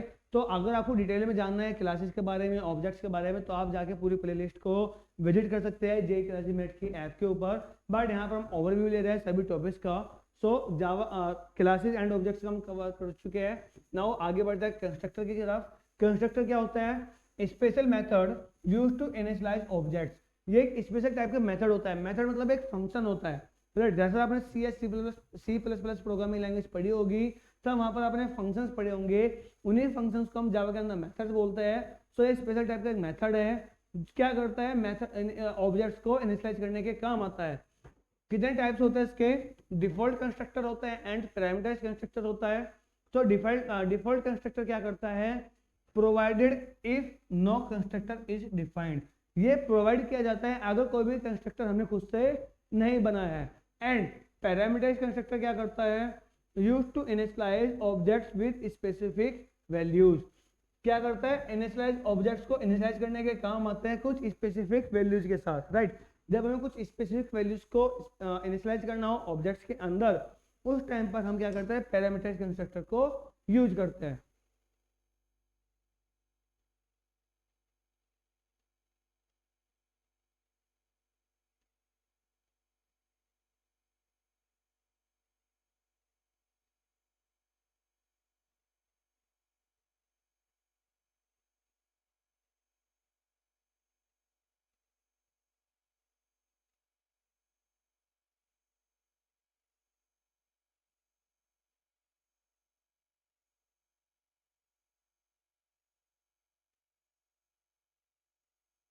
तो कंस्ट्रक्टर क्या होता है, स्पेशल मेथड होता है जो ऑब्जेक्ट्स को इनिशियलाइज करने के काम आता है। दो तरह के ऑब्जेक्ट्स होते दो तरह के कंस्ट्रक्टर होता है, parameter constructor and default constructor. Default constructor automatically create हो जाता है अगर हम कोई भी पैरामीटर कंस्ट्रक्टर नहीं बना रहे हैं। एंड अगर आप पैरामीटर कंस्ट्रक्टर बना रहे हैं तब ये क्या करता है, ऑब्जेक्ट को कुछ स्पेसिफिक वैल्यूज से इनिशियलाइज करता है, राइट। सो ये यहाँ पे छोटी सी डेफिनेशन दी हुई है, एग्जाम पॉइंट ऑफ व्यू से भी आप कभी इंपोर्टेंट होने वाली है। नाउ एग्जाम्पल, एक हमने क्लास बनाई है कार। कार के अंदर क्या होती है, स्ट्रिंग, मॉडल, एंड ईयर। क्या उसका मॉडल है एंड किस ईयर में वो बनाई गई। अगर हम पैरामीटराइज्ड कंस्ट्रक्टर की बात करें, सो कंस्ट्रक्टर क्या होता है, एक स्पेशल टाइप का मेथड होता है जिसका नाम मेथड है। मेथड का नाम कुछ और भी हो सकता है, लेकिन कंस्ट्रक्टर का नाम हमेशा क्लास के नेम के सेम होगा एंड उससे कुछ भी रिटर्न टाइप नहीं होता। ये एज ए इनपुट कुछ भी ले सकता है। सो इनपुट में लिया इसने string, model and year. Model और ईयर को इसने एज ए इनपुट लिया है। दिस डॉट मॉडल, यानी इस मॉडल के अंदर क्या करेंगे हम, इस मॉडल को जहां पे पैरामीटर में वैल्यू आई है, एज ए आर्गुमेंट कोई वैल्यू आई है उसको इनिशियलाइज कर देंगे। एंड दिस डॉट ईयर, यानी इस ईयर के अंदर, एंड ये रहा मॉडल। सो ईयर के अंदर ईयर की वैल्यू आ जाएगी एंड मॉडल के अंदर मॉडल की वैल्यू आ जाएगी, right. Now methods in Java. Java के में मेथड्स क्या होते हैं, methods definition. A method defines action to perform. Method क्या करता है, एक्शन टू परफॉर्म डिफाइन करता है, यानी हमें क्या एक्शन लेना है उसको कौन डिफाइन करता है, एक मेथड डिफाइन करता है। Instance method versus static method. Instance method और स्टैटिक मेथड में क्या डिफरेंस होता है, instance method require an object to be invoked, static method can be invoked without an object. दो तरह के मेथड्स होते हैं जावा के अंदर, इंस्टांस मेथड और स्टैटिक मेथड। मेथड्स अदर भी होते हैं, user defined methods and predefined methods, उनकी बात नहीं कर रहे हैं। Instance methods and static methods की बात कर रहे हैं। इंस्टांस मेथड में क्या होता है, हमेशा उनको कॉल करने के लिए हमें ऑब्जेक्ट की रिक्वायरमेंट होती है, जबकि स्टैटिक मेथड्स के लिए हमें ऑब्जेक्ट की रिक्वायरमेंट नहीं होती, right. Now example, public int add numbers, int A int B, return कर रहा है A plus B. Public method हमने बनाया यहाँ पर इंटीजर टाइप का, यानी इंट वैल्यू को रिटर्न करेगा ऐड नंबर्स नाम का। ए एंड बी, मान लीजिए ए में वैल्यू आई 10, बी में वैल्यू आई 20, ये क्या करेगा, रिटर्न करेगा ए प्लस बी, 10 प्लस 20 को रिटर्न कर देगा। इसको हम कैसे कॉल करेंगे, क्या ये स्टैटिक है, नहीं ये स्टैटिक नहीं है, तो इसके लिए हमें एक ऑब्जेक्ट को बनाने की रिक्वायरमेंट पड़ेगी। राइट नाउ एक्सेस स्पेसिफायर्स इन जावा, जावा में एक्सेस स्पेसिफायर्स क्या होते हैं, private, default, protected and public. 4 तरह के एक्सेस स्पेसिफायर्स होता है जावा के अंदर। एक्सेस स्पेसिफायर हमें बताते हैं कि जो जावा का कोई क्लास है या कोई मेथड है वो जावा में कहां तक हम उसके एक्सेस कर सकते हैं, कहां तक उसकी लिमिटेशंस है। एक क्लास को हम कहां पर एक्सेस कर सकते हैं, एक मेथड को हम कहां पर एक्सेस कर सकते हैं, वही हमारा एक्सेस मॉडिफायर बताते हैं या एक्सेस स्पेसिफायर्स बताते हैं। सो प्राइवेट क्या करता है, accessible only with in the same class. जिस क्लास में हमने कोई मेथड बनाया है, अगर वो मेथड प्राइवेट मेथड है तो हम उसी क्लास के अंदर उसको एक्सेस कर सकते हैं। Default accessible with in the same package, एक पैकेज के अंदर ही हम डिफॉल्ट को एक्सेस कर सकते हैं। अब पैकेज क्या होता है हम आगे देखेंगे। Protected accessible with in the same package और सब क्लास, सेम पैकेज के अंदर या सब क्लास के अंदर हम प्रोटेक्टेड मेथड्स को एक्सेस कर सकते हैं। एंड पब्लिक को क्या है, एक्सेसिबल फ्रॉम एनीवेयर, कहीं पर भी एक्सेस कर सकते हैं। राइट नाउ स्टैटिक मेंबर्स क्या होते हैं, स्टैटिक वेरिएबल्स होते हैं एंड स्टैटिक मेथड्स होते हैं। स्टैटिक वेरिएबल्स क्या होते हैं, shared among all instance of A class, एक क्लास के जितने भी इंस्टेंस हैं, इंस्टेंस मतलब जितने भी ऑब्जेक्ट्स हैं उनके साथ शेयर किए जाते हैं। And static method can be called without an object instance, without an object instance. Static variables वो वेरिएबल्स होते हैं जो पूरी क्लास के अंदर हम कहीं पर भी यूज कर सकते हैं। ऐसा नहीं है कि जब तक ये क्लास चल रही है तब तक ये मेथड रहेंगे, ये मेथड्स पूरे प्रोग्राम, जब तक पूरा जावा का प्रोग्राम चल रहा है तब तक उनकी वैल्यू मेमोरी के अंदर बनी रहती है। एंड स्टैटिक मेथड क्या होता है, उनको हम विदाउट ऑब्जेक्ट्स के भी कॉल कर सकते हैं। राइट एग्जांपल देखते हैं।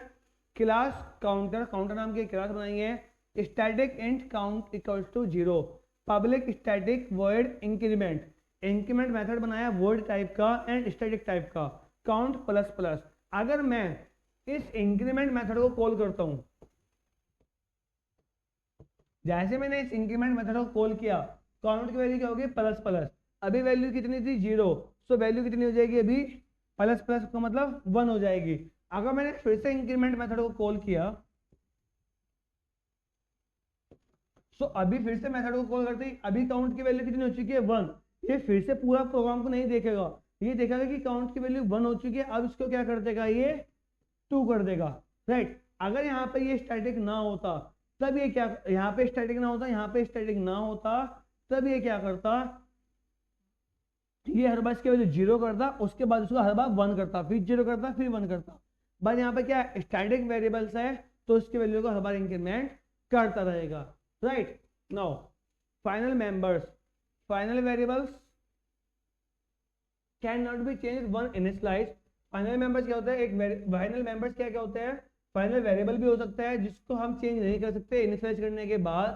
Final methods can not be overridden, हम उनको ओवरराइड नहीं कर सकते। And final classes can not be subclasses, subclassed, final class की हम सब क्लास नहीं बना सकते, फाइनल मेथड को हम ओवरराइड नहीं कर सकते, एंड फाइनल वेरिएबल्स को हम बाद में चेंज नहीं कर सकते। एग्जाम्पल फाइनल क्लास कार, और उसके अंदर हम कुछ भी कोड लिख सकते हैं। Now comments in Java, Java में कमेंट्स क्या होती है, single line comments, double slash जब हम लिखते हैं तो सिंगल लाइन कमेंट होती है, multi line comments, slash asterisk, इसके अंदर जितना भी हम कोड कुछ भी लिखेंगे एंड इसके बाद जैसे हम लिखेंगे स्टार एंड स्लैश, तो इस कोड को जावा इस जितने भी लाइन के अंदर कुछ भी हमने अगर लिखा हुआ है, इसके अंदर अगर मैं कुछ भी लिखा हुआ है, सो जावा कंपाइलर इसको इग्नोर कर देगा, उसको रीड नहीं करेगा। जावा के अंदर कमेंट्स क्यों यूज की जाती है, जावा के अंदर कमेंट्स इसलिए यूज की जाती है ताकि अगर हमारे प्रोग्राम को कोई और भी रीड कर रहा है,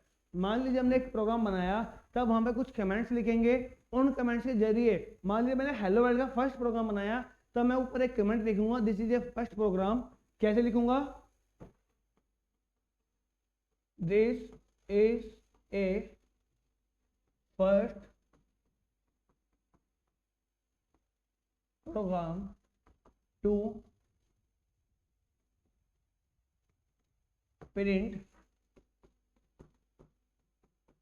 hello world। अब जैसे मैंने यहाँ पे कमेंट लिखी, जावा कंपाइलर इनको इग्नोर कर देगा, जावा कंपाइलर को इन लाइन से मतलब नहीं है। बट जब मैं इस प्रोग्राम को देखूंगा तब मैं समझ जाऊंगा कि हाँ मैंने एक बार एक प्रोग्राम बनाया था जो क्या करता था, हेलो वर्ल्ड को प्रिंट करता था। तो सिंगल लाइन के लिए हम डबल स्लैश यूज करते हैं, मल्टी लाइन कमेंट्स, जैसे यहाँ पे मल्टी लाइन कमेंट्स मैंने यूज की हुई है, तब इसके लिए मैं इस तरह के यूज कर सकता हूँ। एंड अनदर जो कमेंट टाइप होती है जावा के अंदर वो होती है जावा डॉक कमेंट्स। क्या करती है? For generating documentation. जब जावा के अंदर हमें डॉक्यूमेंटेशन बनानी होती है उस टाइम पर हम स्लैश एंड डबल एस्टेरिस्क का यूज करते हैं। इसके अंदर जितने भी लाइंस लिखी होगी ये सब डॉक्यूमेंट्स में बाय डिफॉल्ट कन्वर्ट हो जाएगी। Right now data types in Java. Java के अंदर कितने प्रकार के डेटा टाइप्स होते हैं? Primitive data type and reference data type. Primitive data type क्या होता है? जैसे इंट, फ्लोट, कैर, बुलियन, जो ऑलरेडी बने बने डेटा टाइप्स है जो सिंगल वैल्यू को स्टोर करते हैं वो प्रिमिटिव डेटा टाइप कहलाते हैं। जैसे इंटीजर वैल्यूज को लेता है, फ्लोट फ्लोटिंग टाइप वैल्यू को लेता है, कैरेक्टर सिंगल कैरेक्टर को लेता है, एंड बुलियन ट्रू या फॉल्स लेता है। नेक्स्ट वन है रेफरेंस डेटा टाइप, जैसे एरेज एंड ऑब्जेक्ट्स। जो प्रिमिटिव डेटा टाइप्स की हेल्प से जितने भी बनाए जाते हैं उनकी रेफरेंस से जो बनाए जाते हैं उनको रेफरेंस डेटा टाइप बोलते हैं, जैसे arrays and objects. Right now variables in Java. Java के अंदर वेरिएबल्स क्या होता है? लोकल वेरिएबल्स होते हैं, defined inside methods used only with in them. तो जावा वेरिएबल से टाइप पढ़ने से पहले समझते हैं वेरिएबल्स होता क्या है। तो वेरिएबल की एक बहुत आसान सी डेफिनेशन है जो आप एग्जाम में भी लिख कर आ सकते हैं। एंड अगर आपसे इंटरव्यू में पूछा जाए so what are variables in Java, then you can simply say variables is the name of the memory where we store some data. Right, so what are variables?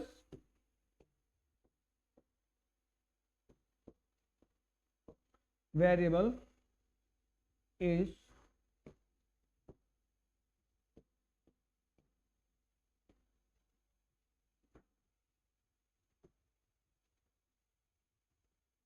memory where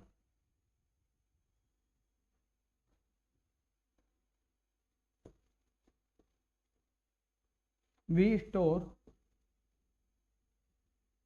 some data।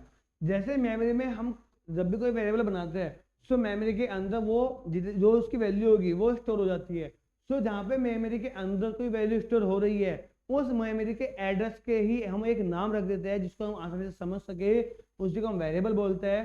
तीन प्रकार के variables होते हैं Java के अंदर। Local variables defined inside methods, methods के अंदर define किए जाते हैं। Use only with in them, जिस मेथड के अंदर बनाए गए उसी मेथड के अंदर उनको यूज कर सकते हैं। Instance variable defined within a class unique to each object, class के अंदर बनाए जाते हैं, हर ऑब्जेक्ट के लिए डिफरेंट होते हैं। जैसे स्टैटिक सभी ऑब्जेक्ट्स के लिए सेम होता है but instance variable her class के लिए डिफरेंट होता है।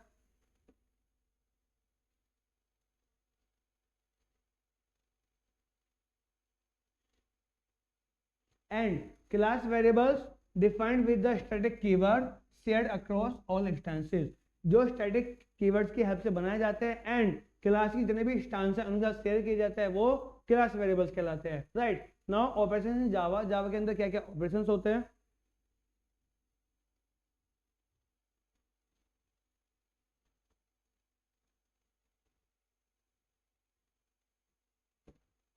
Now arithmetic operators. जावा के अंदर हम अरिथमेटिक ऑपरेटर्स जैसे addition, subtraction, multiplication, division and modulus. Relational operator equals to, not equals, greater than, less than, greater than equal to and less than equal to. ये जितने भी मैं आपको ओवरव्यू दे रहा हूँ ये सब टॉपिक्स एक ऐसे टॉपिक्स है जो इनको आप ऑलरेडी सी या सी प्लस प्लस प्रोग्रामिंग के अंदर पढ़कर आए हैं, इसलिए मैं डेप्थ में नहीं जाएंगे, इनको हम बेसिक से ओवरव्यू इनका सभी को लेकर चलेंगे। Next one is logical operators जैसे एंड और not operator. And last one is assignment operators, equal, plus equal, minus equal and etcetera. ये सभी ऑपरेटर्स वो ऑपरेटर्स है जिनको आप ऑलरेडी पढ़कर आए हैं तो उनमें डेप्थ में नहीं जाएंगे। आगे बढ़ते हैं। Control flow in Java, if else, switch case and loops. If else conditions क्या होती है? कंडीशन ब्रांचिंग होती है कंडीशन को चेक करने के लिए। अगर एक कंडीशन ट्रू है तब हम इफ ब्लॉक के अंदर जाएंगे, अदरवाइज हम एल्स ब्लॉक के अंदर जाएंगे। स्विच क्या करता है? फॉर मल्टीवे ब्रांचिंग, जब हमें बहुत सारे ऑप्शन में से किसी एक ऑप्शन को चूज करना होता है तब हम स्विच केस यूज करते हैं। एंड लूप्स जैसे फॉर, व्हाइल, डू व्हाइल, यहाँ पर एक फॉर लूप होता है, फॉर ईच लूप। अगर आपसे कोई पूछे जावा में लूप्स कितने होते हैं, अगर आप प्रोग्रामिंग बैकग्राउंड से है और आपने सी या सी प्लस प्लस प्रोग्रामिंग पढ़ी हुई है, तब आपने 3 लूप्स के बारे में सुना होगा, for loop, while loop and do while loop. But Java में एक अनदर लूप भी होता है जिसको हम फॉर ईच लूप बोलते हैं, जिसको हम एरेज के अंदर यूज करते हैं।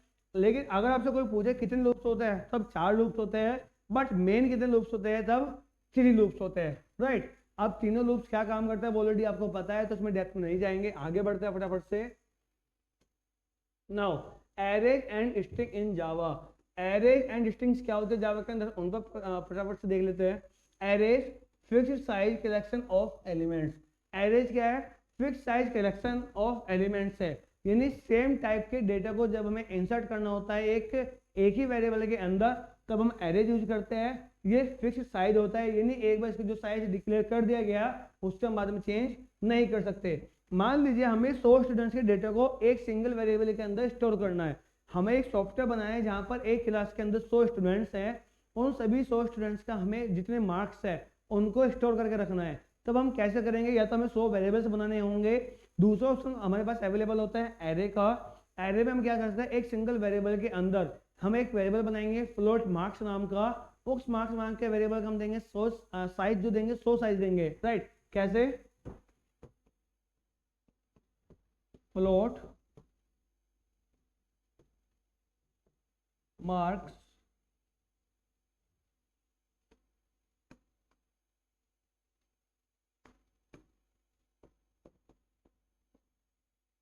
Float 100 marks. सो इस मार्क्स नाम के वेरिएबल के अंदर मैं 100 स्टूडेंट्स के मार्क्स को स्टोर कर सकता हूं। ये क्या करेगा, मेमोरी के अंदर एक बहुत बड़ा ब्लॉक क्रिएट करेगा जिसके अंदर छोटे छोटे से 100 ब्लॉक्स होंगे, राइट। सो ये क्या करेगा, छोटे छोटे से 100 डिफरेंट ब्लॉक्स को क्रिएट कर देगा,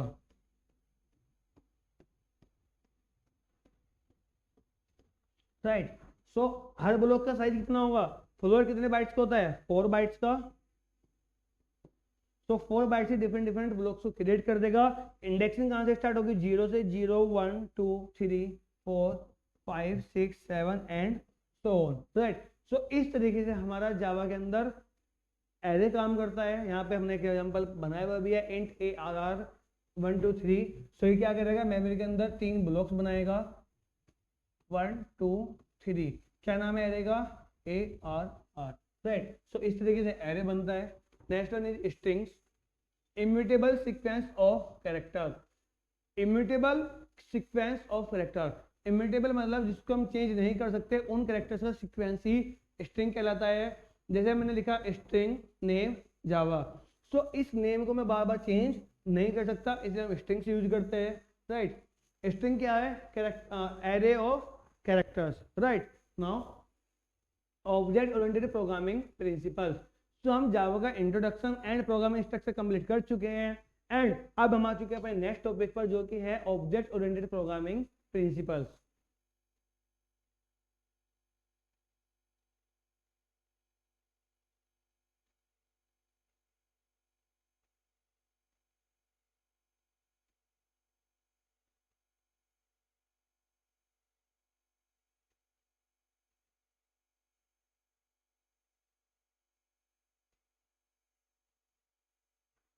so object oriented programming principles क्या होते हैं, class and objects. So basically अगर आपसे एग्जाम में पूछा जाए कि what is object oriented programming system, तब आपको बोलना है कि ऑब्जेक्ट ओरिएंटेड प्रोग्रामिंग सिस्टम के अंदर 4 पिलर होते हैं। 4 main pillars are there in the object oriented programming system. What are the 4 main pillars of object oriented programming system. Exam में आपसे पूछा जा सकता है, इंटरव्यू में आपसे पूछा जा सकता है। Then you have to say there are 4 pillars, inheritance, polymorphism, encapsulation and abstraction, right. Other than that there are another 2 pillars, they are which not are main pillars, but they are the 2 another pillars of object oriented programming system, which is class and objects.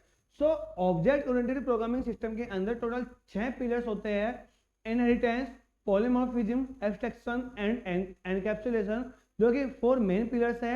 इसके अलावा class and objects जो another pillar कहलाते हैं, right. So class and object क्या होता है, जैसे हमने बात की, क्लास ब्लूप्रिंट होता है ऑब्जेक्ट के लिए, एंड ऑब्जेक्ट होता है इंस्टांस एक क्लास के लिए, right. Next one is inheritance.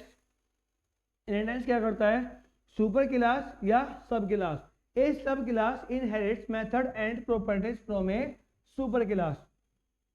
Inheritance के अंदर हम क्या करते हैं, सुपर क्लास की जितनी भी प्रॉपर्टीज है उनको सब क्लास के अंदर इनहेरिट कर लेते हैं, प्रॉपर्टीज एंड मेथड्स को। इसको हम एक एग्जैक्ट एग्जांपल से समझते हैं इनहेरिटेंस को। मान लीजिए जो प्रॉपर्टी आपके ग्रैंडफादर के पास होगी, वो प्रॉपर्टीज जितने भी उसके गुण है, आपके ग्रैंडफादर के जितने भी गुण है वो आपके फादर के अंदर आएंगे, एंड आपके फादर के जितने भी गुण है वो सब कहाँ आएंगे, आपके अंदर आ जाएंगे। इसको हम इनहेरिटेंस बोलते हैं, जहां पर ऊपर के जितने भी गुण होते हैं वो नीचे आते रहते हैं। इसी प्रकार इनहेरिटेंस में सब सुपर क्लास के जितने भी गुण होते हैं, जितने भी मेथड्स या प्रॉपर्टीज होती है वो सब क्लास के अंदर आ जाती है, right. Now overloading and overriding. Method overloading क्या कहलाता है, जो कि पार्ट है इनहेरिटेंस का, multiple methods with the same name but different parameters. Exam point of view से काफी ज्यादा इंपोर्टेंट है, साथ साथ इंटरव्यू पॉइंट ऑफ व्यू से भी काफी ज्यादा इंपोर्टेंट होने वाला है।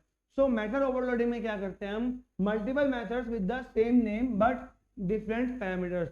जहां पर सेम नेम के बहुत सारे मेथड्स होते हैं बट उनके पैरामीटर से नहीं, उनके आर्गुमेंट्स, जहां पर हम पैरामीटर लिखते हैं, मान लीजिए मैंने लिखा ऐड, यहां पे मैंने लिखा int A int B, right. सो ये क्या हो गया, एक टाइप का हो गया। फिर मैंने अनदर बनाया इंट ऐड, नेम सेम है, यहां पे मैं लिखूंगा float A float B. Next int add, यहां पे तीन इंटीजर्स का मैं सम करना चाह रहा हूं, int A int B and int C. So ये क्या कर रहा है, ये कर रहा है कि एक ही नाम के मेथड के अंदर हम डिफरेंट पैरामीटर्स को पास कर सकते हैं। इसी को मेथड ओवरलोडिंग बोलते हैं। And what is method overriding, so subclass provides a specific implementation of a method inherited from a superclass. जब हम सुपर क्लास से सब क्लास के अंदर एक मेथड को क्या करते हैं, इनहेरिट करते हैं, उस टाइम पर सुपर क्लास में वो मेथड क्या होगा, एक एब्स्ट्रैक्ट मेथड होगा, उसकी कोई भी डेफिनेशन नहीं होगी। कैसे, मान लीजिए एक सुपर क्लास है, उसके अंदर एक मेथड बना हुआ है। मान लीजिए एक क्लास है एनिमल, राइट। तो क्लास एनिमल, अब एनिमल क्लास के क्या क्या मेथड्स हो सकते हैं, a animal can bark, right, a animal can speak, animal speak कर सकता है। अब उस एनिमल क्लास को मैंने इनहेरिट किया किसके अंदर, डॉग क्लास के अंदर। चलो एग्जांपल से समझते हैं। एक क्लास है class animal. So animal class के अंदर क्या क्या हो सकता है, मान लीजिए हमने एक मेथड बनाया है, क्या मेथड है, public void speak, right. Animal क्या करता है, स्पीक यानी बोल सकता है। आगे मैं लिखूंगा system dot out dot print Elon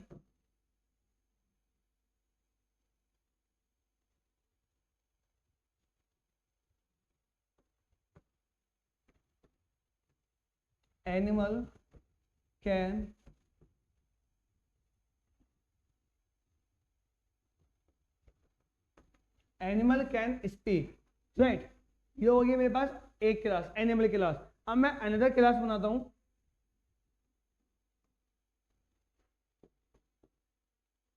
class dog.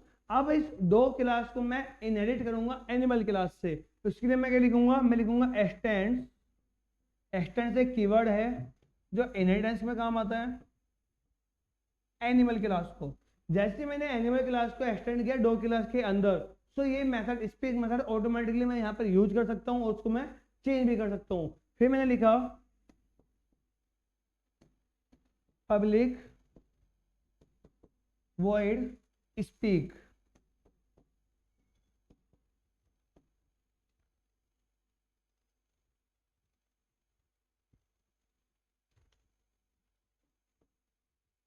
Right.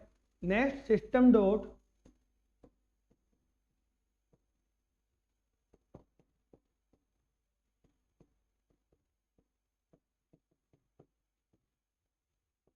dogs can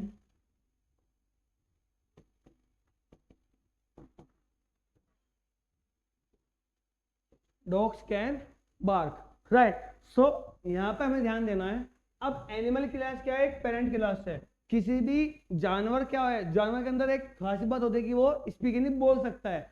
हमने उस स्पेसिफिक जो मेन क्लास है एनिमल क्लास का, हमने एक छोटा सा पार्ट बनाया डॉग, यानी एक स्पेसिफिकली हमने डॉग को बनाया जो क्या करता है, एक्सटेंड कर रहा है, यानी इनहेरिट कर रहा है एनिमल क्लास की प्रॉपर्टी, जानवर की प्रॉपर्टी को इनहेरिट कर रहा है। जानवर की प्रॉपर्टी क्या है? स्पीक यानी बोलना। जानवर की एक प्रॉपर्टी है स्पीक, बोलना। उस जानवर की प्रॉपर्टी को डॉग ने क्या किया? इनहेरिट कर लिया, अपने अंदर यूज कर लिया। अब क्या है? Public word speak.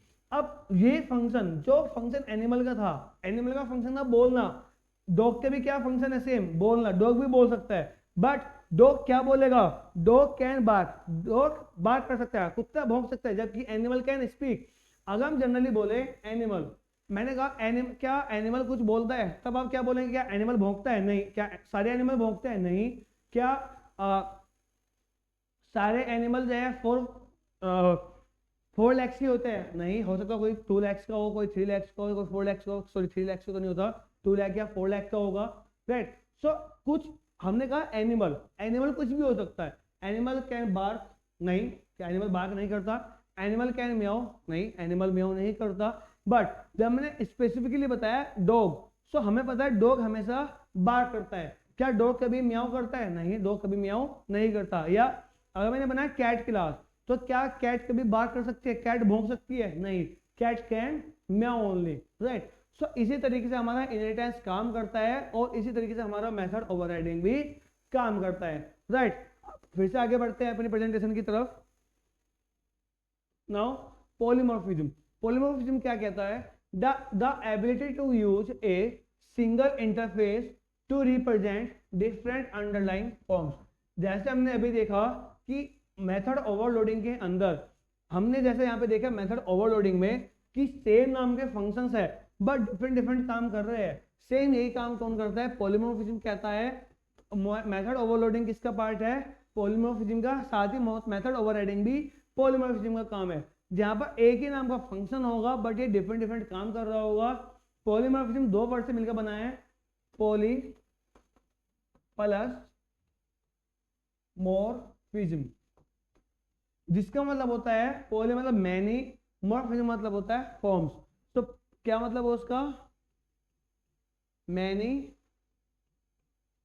फॉर्म्स, यानी एक सिंगल नाम से जब हमारे पास बहुत सारी फॉर्म होती है उसको हम पॉलीमॉर्फिज्म बोलते हैं। And next one is encapsulation, hiding the internal state of an object and providing access by method.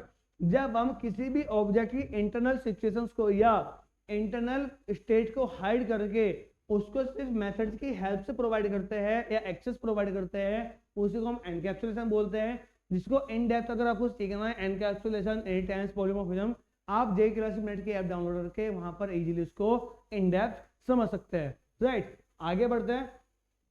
Abstraction, hiding implementation details and exposing only relevant information, यानी इंप्लीमेंटेशन डिटेल्स को हाइड करके सिर्फ रिलेवेंट इंफॉर्मेशन को show करना,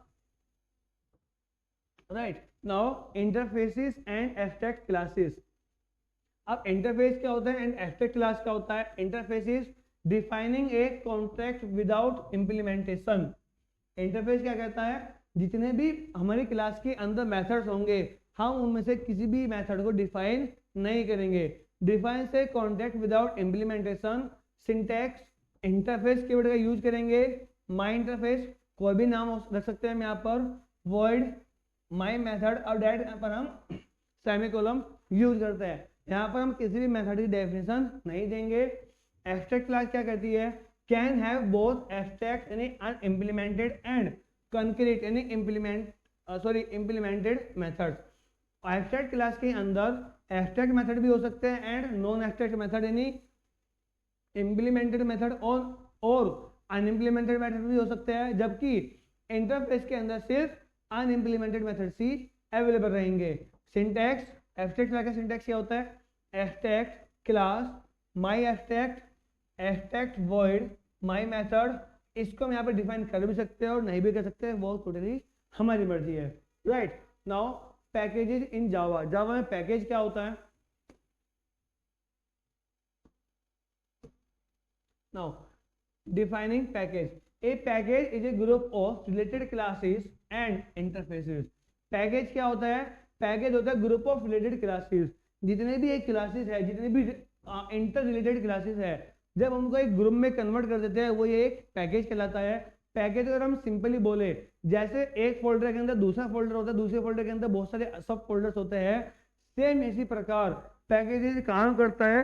मान लीजिए आप एक क्लास के स्टूडेंट्स के डेटा को रिकॉर्ड कर रहे हैं, तब आप क्या करेंगे, एक मान लीजिए बीटेक के हम डेटा रिकॉर्ड कर रहे हैं, सबसे पहले आप बीटेक के नाम का एक फोल्डर बनाएंगे। उस बीटेक के नाम के फोल्डर के अंदर आप अलग अलग ब्रांच के computer science, mechanical engineering, electrical engineering सब अलग अलग फोल्डर्स बनाएंगे। कंप्यूटर साइंस के अंदर आप अलग अलग फोल्डर बनाएंगे, first year, second year, third year and fourth year. Second year के अंदर आपने फोल्डर बनाया होगा थर्ड सेम या फोर्थ सेम। फोर्थ सेम के अंदर आपने एक अलग बनाया होगा फोल्डर कि section A, section B, section C, section D. Section A के अंदर आपने 100 स्टूडेंट्स के डेटा को स्टोर किया होगा, तब ये क्या है, मेन फोल्डर क्या है, बीटेक। सो इसी तरीके से जावा के अंदर अब जितने भी बीटेक के ब्रांचेस है वो सब किसके अंदर कंबाइंड है, बीटेक नाम के फोल्डर के अंदर।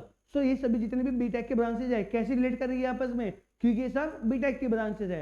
इसी प्रकार जब बहुत सारी फाइल्स होती है जावा के अंदर, अलग अलग क्लासेस होती हैं एंड अलग अलग इंटरफेस होते हैं, उन सभी को हम एक सिंगल फोल्डर के अंदर कंबाइन कर देते हैं, जिसको हम जावा के अंदर पैकेज बोलते हैं। So a package is a group of related classes and interfaces. बनाने का तरीका क्या होता है, पैकेज कीवर्ड का यूज करते हैं एंड माई पैकेज, इसका हम कोई भी फोल्डर का नाम रख सकते हैं।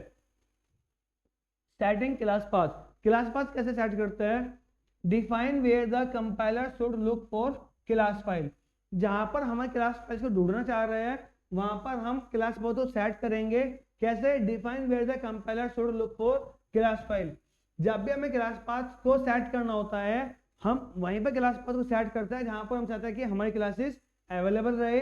Creating jar file, jar file कैसे क्रिएट करते हैं, जार जावा आर्काइव, जार की फॉर्म होती है Java archive, packages multiple Java classes into a single archive, right. So jar file क्या करती है, जावा की जितनी भी फाइल्स होती है, राइट, जावा की जितनी भी क्लासेस होती है, जावा क्लासेस को एक सिंगल आर्काइव फाइल के अंदर कंबाइन कर देती है, right. Now importing packages, package को कैसे इंपोर्ट करते हैं, इंपोर्टिंग ए पैकेज।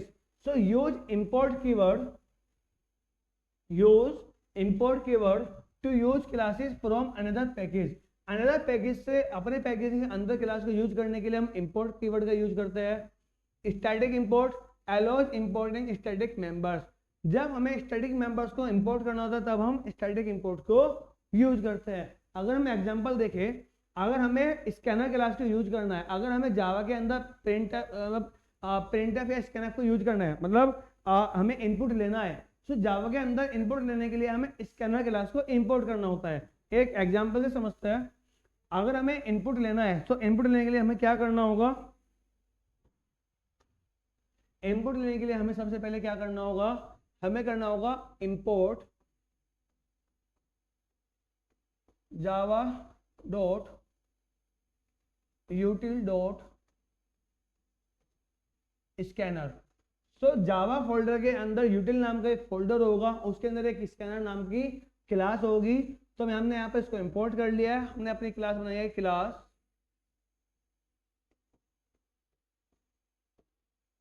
प्रोग्राम 1, इसके अंदर मेथड है public static void main string args, right. So आप स्कैनर क्लास का में ऑब्जेक्ट बनाना होगा, scanner sc equal to new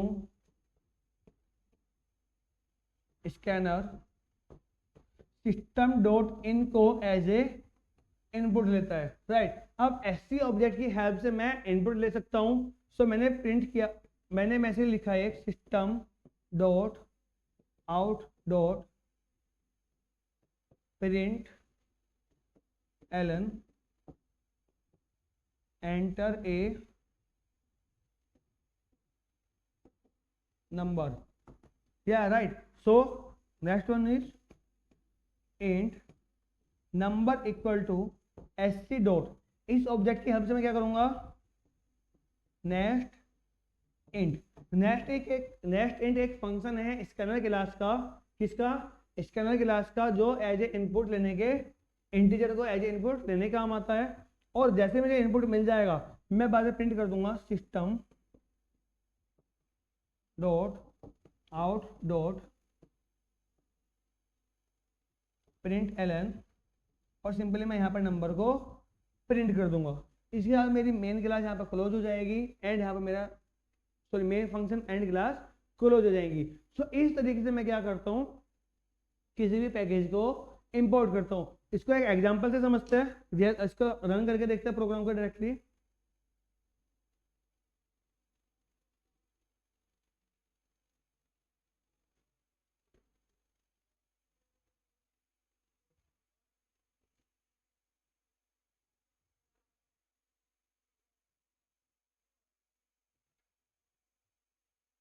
एक प्रोग्राम बनाते हैं. प्रोग्राम बनाने के सबसे पहले नोटपैड ओपन करेंगे, सेम प्रोग्राम बनाएंगे यहाँ पर.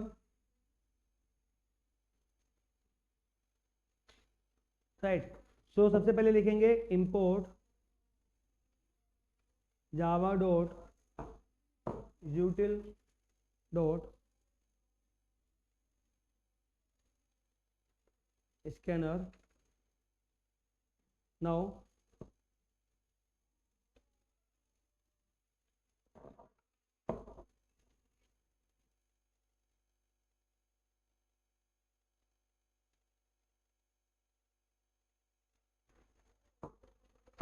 Public class program 1. Now method, main method बनाते हैं public static void main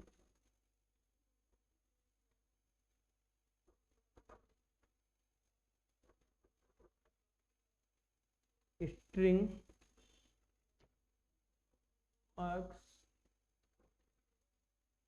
now क्या करेंगे, सबसे पहले स्कैनर क्लास का एक ऑब्जेक्ट बनाएंगे.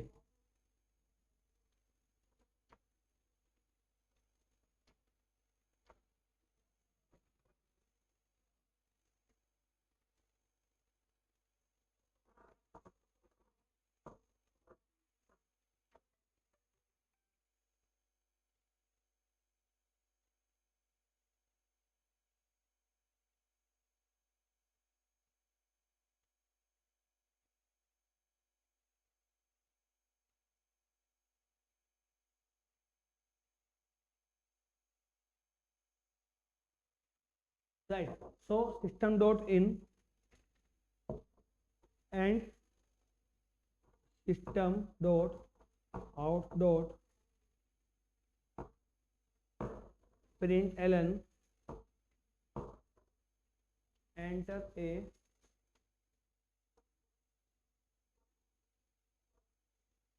number.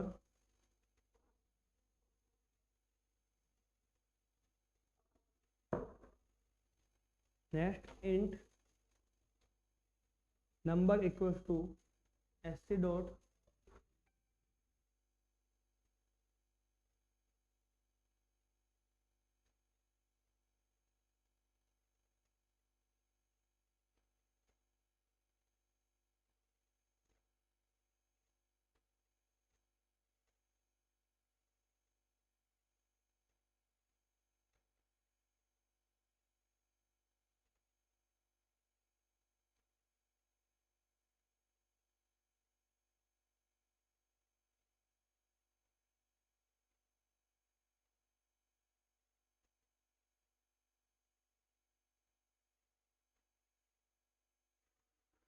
yeah, right. So int number equals to st dot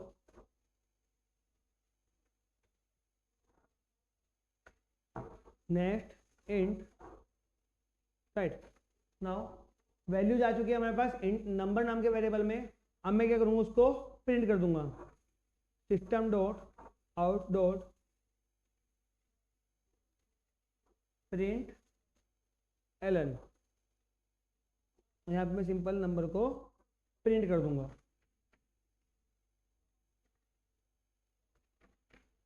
right, सो इस तरीके से हम एक प्रोग्राम बना रहे हैं यहाँ पर। अब इसको रन करके देखते हैं। सबसे पहले रन करने से पहले इसको सेव करेंगे।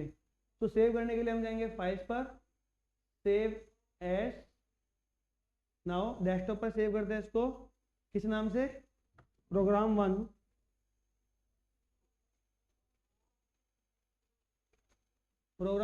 डॉट जावा, एंड इसको करेंगे हम all files and then save. Right, so हमारा प्रोग्राम यहाँ पर सेव हो चुका है। इसको रन करके देखते हैं क्या कोई एरर आ रही है या सिंपली ये एग्जीक्यूट हो पा रहा है। तो cmd हमने टाइप किया, यहाँ पे हमारी कमांड लाइन ओपन हो गई।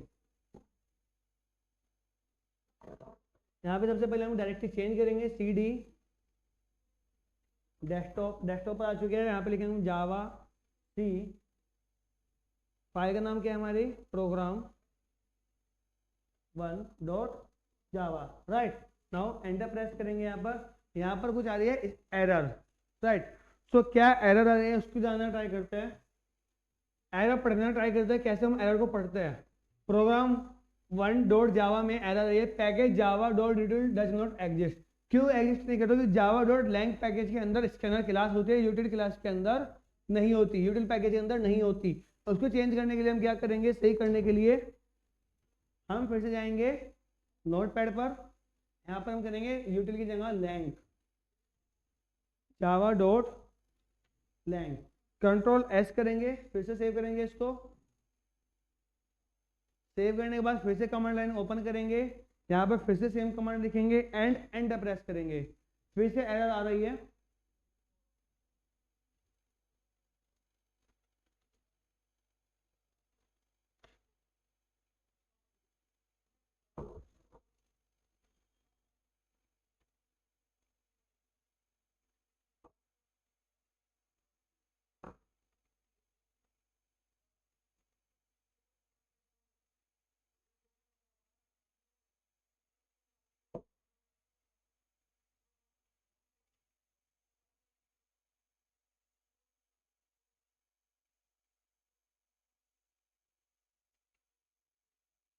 यहाँ पे फिर से आ रही है प्रोग्राम 1 जावा में एरर आ रही है, package Java dot lang does not exist. क्यों प्रॉब्लम आ रही है भाई, ओके। सो यहाँ पे जावा कैपिटल बना हुआ है यहाँ पर, जबकि जावा यहाँ पर स्मॉल होगा, यहीं पर यही एरर आ रही है। फिर से कंट्रोल एस करेंगे इसको, फिर से कमांड लाइन ओपन करेंगे एंड सेम कमांड फिर से एग्जीक्यूट करेंगे। राइट, फिर से एरर आ रही है,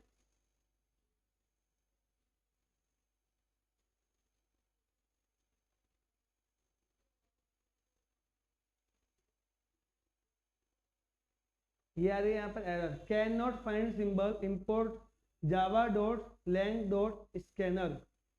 तो स्कैनर क्लास कहाँ पर है उसको देखते हैं पहले, स्कैनर क्लास किस पैकेज के अंदर होती है।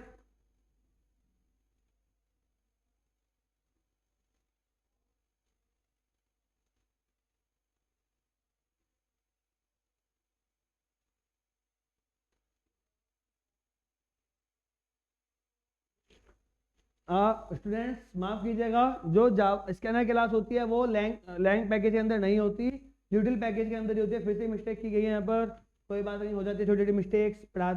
आप मुझे डेडिकेशन से पढ़ाया जा रहा है तो छोटी छोटी मिस्टेक्स हो जाती है, कोई बात नहीं। फटाफट से फिर से सेव कर लेते हैं, डिमोटिवेट नहीं होना है, क्योंकि जब भी हम प्रोग्रामिंग करते हैं तो छोटी छोटी एरर्स आती रहती है, उन्हीं को तो हमें सॉल्व करना है। जितनी प्रॉब्लम्स को हम सॉल्व करेंगे उतनी ज़्यादा हम अच्छे से प्रोग्रामिंग कर पाएंगे। फिर से कमांड लाइन के पास सेव कर लिया प्रोग्राम को, फिर से कमांड लिखते हैं ये वाली, फिर से एंटर प्रेस करेंगे। यहाँ पे फिर से एरर आ रही है, क्या एरर आ रही है यहाँ पर, फिर से import Java dot lang dot scanner symbol scanner class को ये यहाँ पर इंपोर्ट नहीं कर पा रहे हैं। Package Java dot lang program Java error can not find symbol scanner class को ये नहीं ले पा रहा है।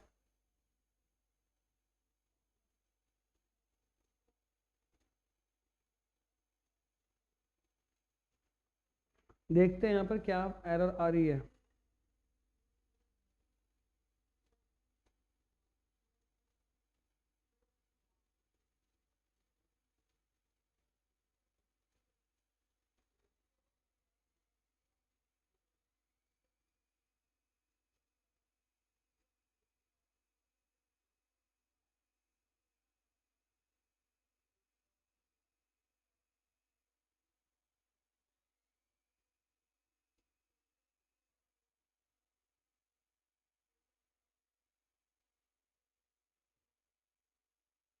तो एरर तो नहीं आनी चाहिए स्टूडेंट्स, फिर भी देखने का ट्राई करते हैं क्यों एरर आ रही है। Import Java dot util dot scanner public class program1 public static word में, इसको सेव करते हैं। सेव।